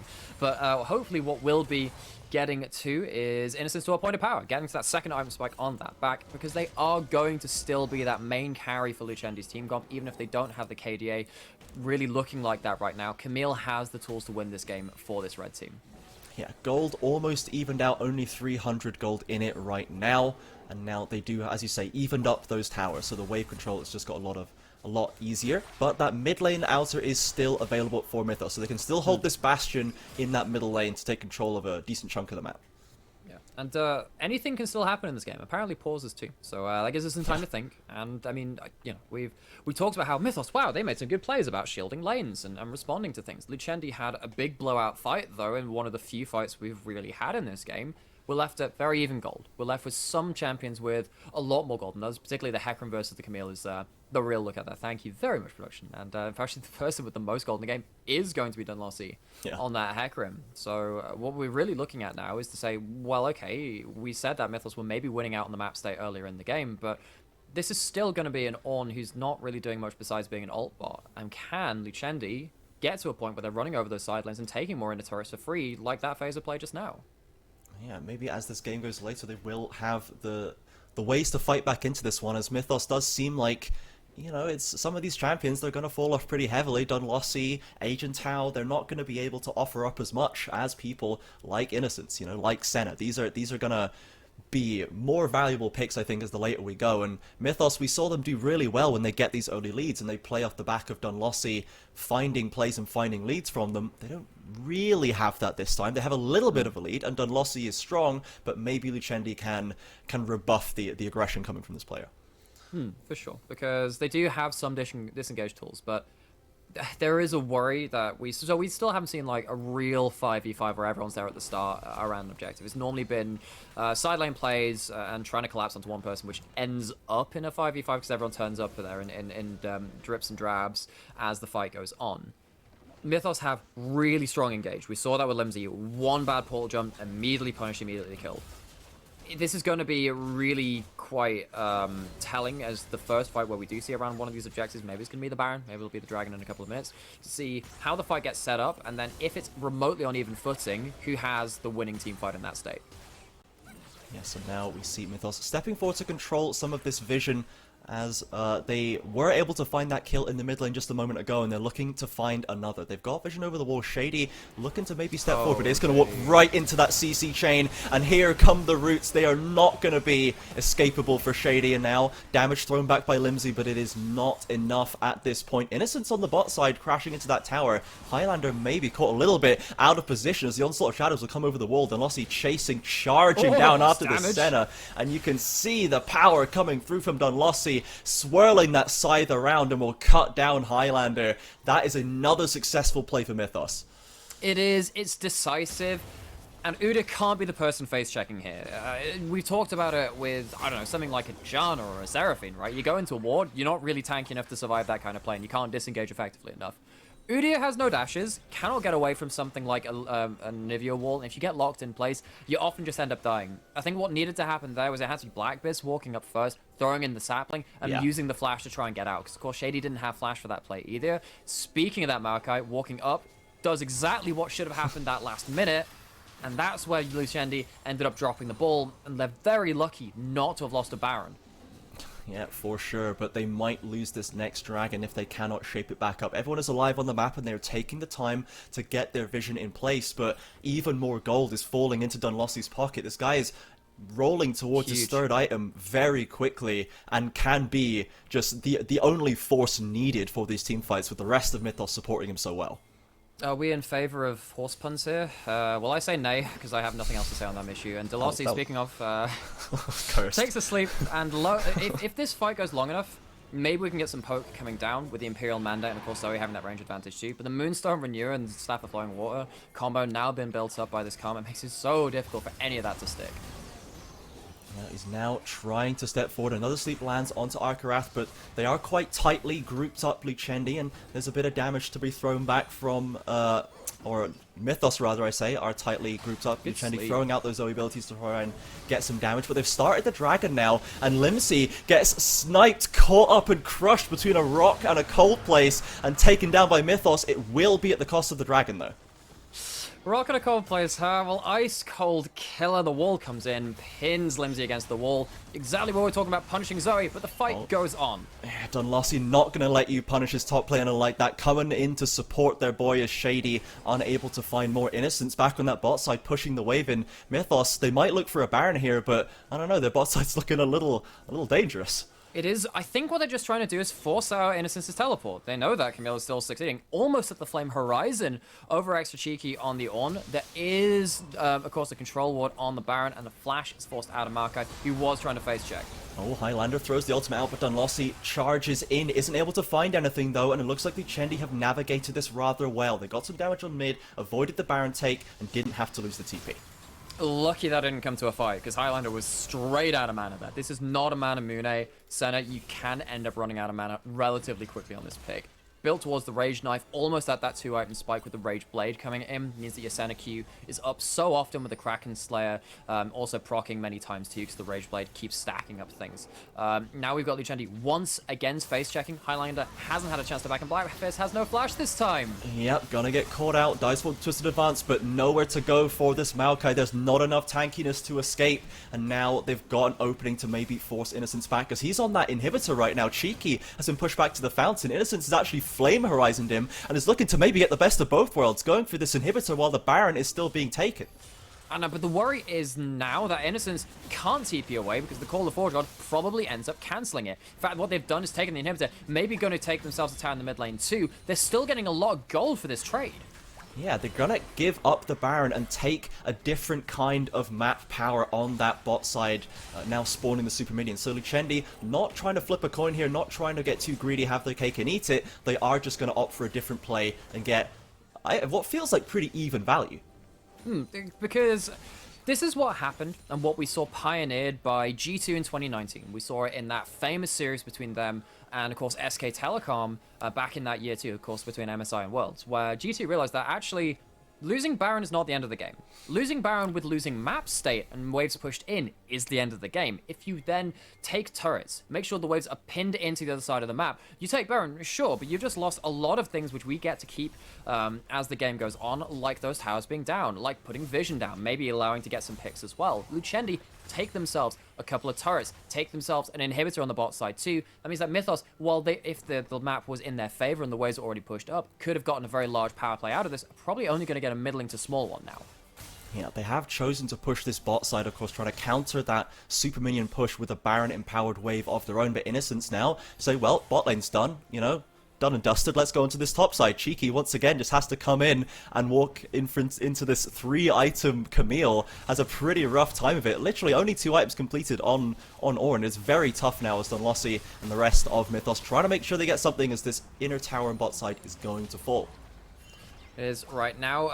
The problem is Uda offers nothing in this situation. You get a bit of wave play from the Zarya, of course, and the Santa can help in that regard too.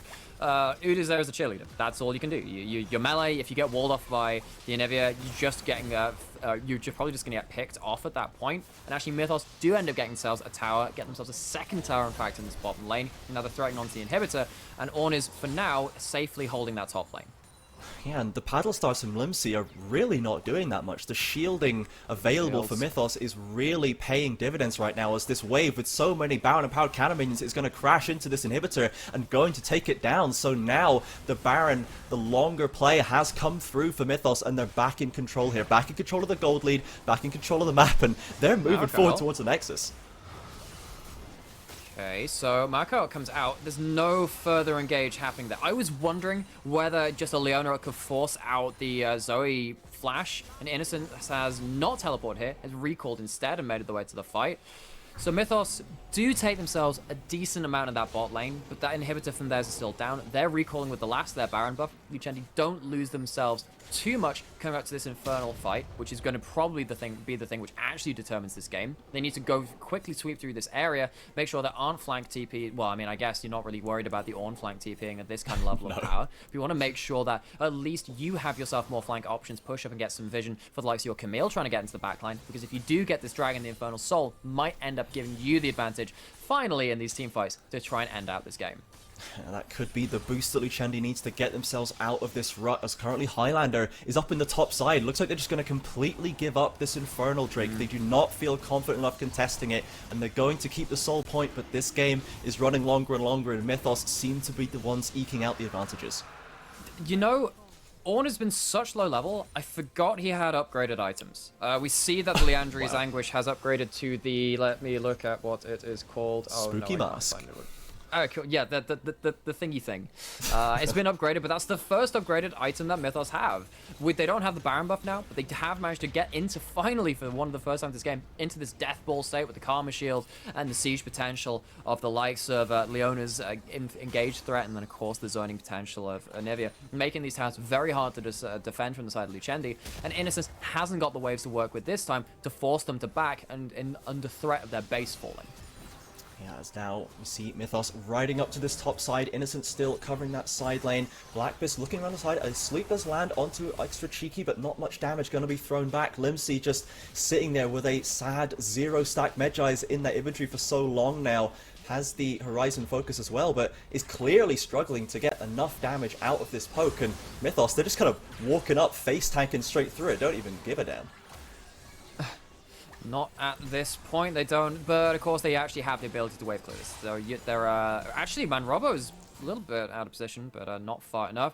Innocence gets into the bot lane. Extra Cheeky going to collect that wave at the Nexus turrets. The question is for me now, do Lucendi try and force the fight and get that teleport out of the Ornn? Or do they just try and keep committing to the split push style and try not 5v5? Yeah, Dunlossie's gonna take a Sleepy Trouble Ball and a Paddle Star. They could drop him very low. This is the power point for Mythos, getting caught up in a Agreston, forced to use the Onslaught of Shadows defensively. Arkarath using that solo flare to try and escape, but Udyr coming in at 100 miles an hour to pick up the shutdown onto Leona. Looks like Inno on that bot side has forced out the Ornn ultimate, but isn't going to get caught up. So Lucendi still finding something. If they can get a wave into this mid lane, they can maybe find something out of it, but Anivia wave clear is going to answer that quickly. Okay, so Lucendi punish Mythos from splitting apart what we talk, this very strong 4 to 5 man group which they can form with most of their members, and not recalling at the correct and safe times. They get themselves a pick, they get themselves, of course, the Hecarim ultimate away. There's no dragon available. They do manage to run through the enemy jungle, and Innocence does get the Call of the Forge God away from Ornn for a short amount of time. I'm not really sure this is going to lead to much else. It has led, however, to at least Mythos not being able to stick around the map, reset appropriately, and maybe get themselves a bit more vision around this Baron, which is spawning in 5 seconds. Yeah, they are now returning to this area, going to grab that scuttle nice and easy, and this objective is going to be ready for the taking. Still 2 minutes 20 on that next Infernal Dragon as well. So the gold once again is now back closer to even, less than 2k in it. Lucendi not giving up easily, and really what I'm waiting to see is what Innocence can do in a team fight. It's done so much in the side lanes, so much CS, so many objectives taken, but I want to see what Innocence can do when they get on top of Man Robo. So, that's a really big thing, right? They have 4 items now. Guardian Angel, of course, has been picked up. We need to see Lucendi approaching this very respectfully. They can check with the saplings. That's what Blackbeast is doing on the Maokai. It's very, very important. They do have the vision plant now. They're going to spot that, but Shady is caught out slightly in this mid lane. Yeah, Dunlossie diving in, followed up by Agent Tao, actually using the Onslaught of Shadows to force the flash out of Shady, and now he's actually forward. Going back in, so this is a decent cooldown just taken away from both sides. Shady, obviously, just still speeding up, zipping around, dodging and diving, daring them to come back in. Steps forward to the stun onto Dunlossie. Going to be followed up with a Highlander, and that sleep comes through. And now Highlander's being aggressed on, forced to flash over the wall. Blackbeast is here, but here comes Innocence from the backside, tearing through the members of Mythos. The Camille has been scaling all game and is now finally able to flex that power. Flashes forward onto Agent Tao, eats a root, eats a stun, gets knocked up, isn't able to find another kill, stuns onto Cheeky. Bella's Breath is not enough, and Limsey on the side getting the kills. Lucendi, it finally starts coming together. They've got the wave push. I mean, Robo's still cleaning it, but the Baron is on the table. really well played from Lucendi to finally pull apart this team comp of Mythos and make sure they punished Dunlossi's mistake in ulting forward and not finding anything onto this Udyr. This is not a flash on the Hecarim. Of course it isn't. It's going to be that Ghost instead. They don't have the ability to escape after that point, and Camille gets to join the fray. This wasn't with the Anivia there from the start. Not slowing down things, not putting out the hilarious amount of damage we know this champion can do. They're going to lose themselves a Baron to Mythos, and that's a very important thing because, of course, that split push, which was threatening before, now becomes a knife held to the back of Mythos. Absolutely. I mean, they didn't even pop Innocence's Guardian Angel. He's going to still have this huge cooldown available for the next fight, which is going to be this Inferno. We see Mythos, they're already coming in to try and check it out to clear this vision, but with the waves harder to control, Innocence TPing in there wants to get this push started right away. I wonder if, yeah, that's really important that Anivia gets out safely. There was a chance, of course, that teleport led to something a bit more onto Manrobbo, who I believe still has the egg available. Can be very important this next fight if Mythos can defend the reviving Anivia. Okay, Innocence still safe on the spot side. Dunlossi looking for a big engage. Dives in deep, right up the Chendi and steals the Infernal Drake, gets it on for Mythos, and here comes the fight. All 10 members slamming into each other in this river. No one's even gone down yet. Limsy on the side, throwing out this damage. Highlander try to heal up the members. Dunlossi has fallen, such a key member for Mythos, and now it seems like they're just falling apart. Can they get the counter kills? Highlander finds one onto Arcraft, extra cheeky, burning through. Senna is doing so much work in this fight. Manrobbo is left all on his own. Inno is too low though. Can the Sinivia get away? He's going to teleport out. They see that, but the root's going to come through. It's enough to get the stun from Shady. There goes the passive. Inno's got the wave in that bot side. Could this just be the end for Mythos? I think it has to be. Those are long death timers. 20 seconds left on both Akarath and Dunlossi, and Innocence does work on towers. Look at that. It's pretty much gone already. First one down. I think Lucendi have battled their way in a day of upsets to their win. Absolutely nothing could be expected today. Everything was as crazy as it absolutely could be, and Lucendi are going to cap it off with the win over Mythos. Both of these teams end up in 2-2, and man, this has been an absolute rollercoaster from start to finish. It started as a joke, but maybe the heavens are wroth with someone out there, as the order of things that we knew coming out of the first week has completely reversed for many of these teams. I know myself, I didn't think that Lucendi coming into this game before, of course, the drafts and stuff, would come out with a win. They proved me completely wrong, and honestly, it's all off the back of this top laner, really. And the team, knowing that eventually this Camille would be too hard to deal with, even through a lot of that Moonstone Renewal power. Yeah, I think it is definitely time to put the respect on Innocence's name with this Camille top lane. They let it go. They didn't ban it. They didn't pick it. They didn't even really contest it by putting it against an Ornn. And he ended up heavily flame horizing their opponent, completely controlling the side waves, and being the key to get them those team fight wins. A really stellar performance by Inno today. Yeah, I'm not sure we can call them Innocence anymore, because there's guilty as charged of carrying the heck out of that game. Particularly that last fight, knowing that they did have the stopwatch and the GA to play around, was really important, because they did get taken down very, very low. Used the stopwatch, used the full breadth of their HP bar after the Guardian Angel was used too, and really well played, of course, by the Senna too, to keep themselves safe right the way through that fight. They didn't manage to get to that Senna, and that's one of the things we said right out of the draft was, okay, so you do have a lot of long-range engage, but this is why the Senna was in that first rotation from the side of Lucendi, of course. Like, if you do manage to escape that initial engage, you have the range, you have the utility, the healing, and the ability to affect that fight from a longer range than someone like a Kai'Sa, which, of course, wasn't picked up this game at all, not even touched. And this Senna, in the very late game fight, proved that it was the correct pick. It was the ability to keep playing these longer fights and eventually roll over to that late game win.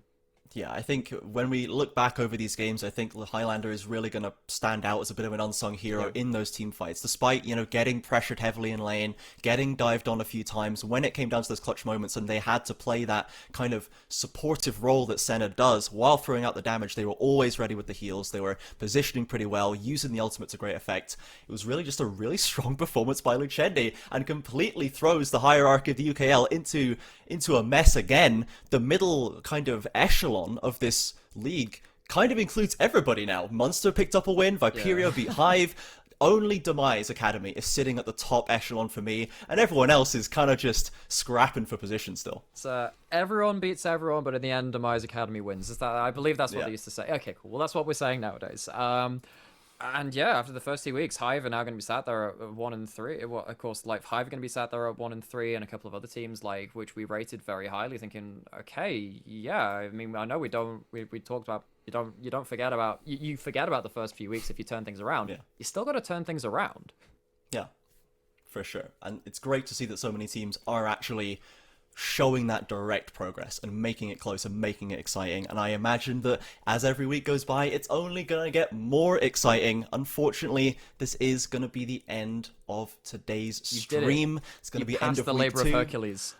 We did. We passed every single labor that was thrown ahead of us, but now we are going to have to go into a break before next week. We'll be back, of course, at the usual times on Thursday and Saturday. It has been a blast beyond belief casting today, honestly, with you, Nymira. It's been so much fun. Enjoyable. I have been Trajan. It has been an absolute pleasure. I hope we will see you all next week. Thank you all for watching.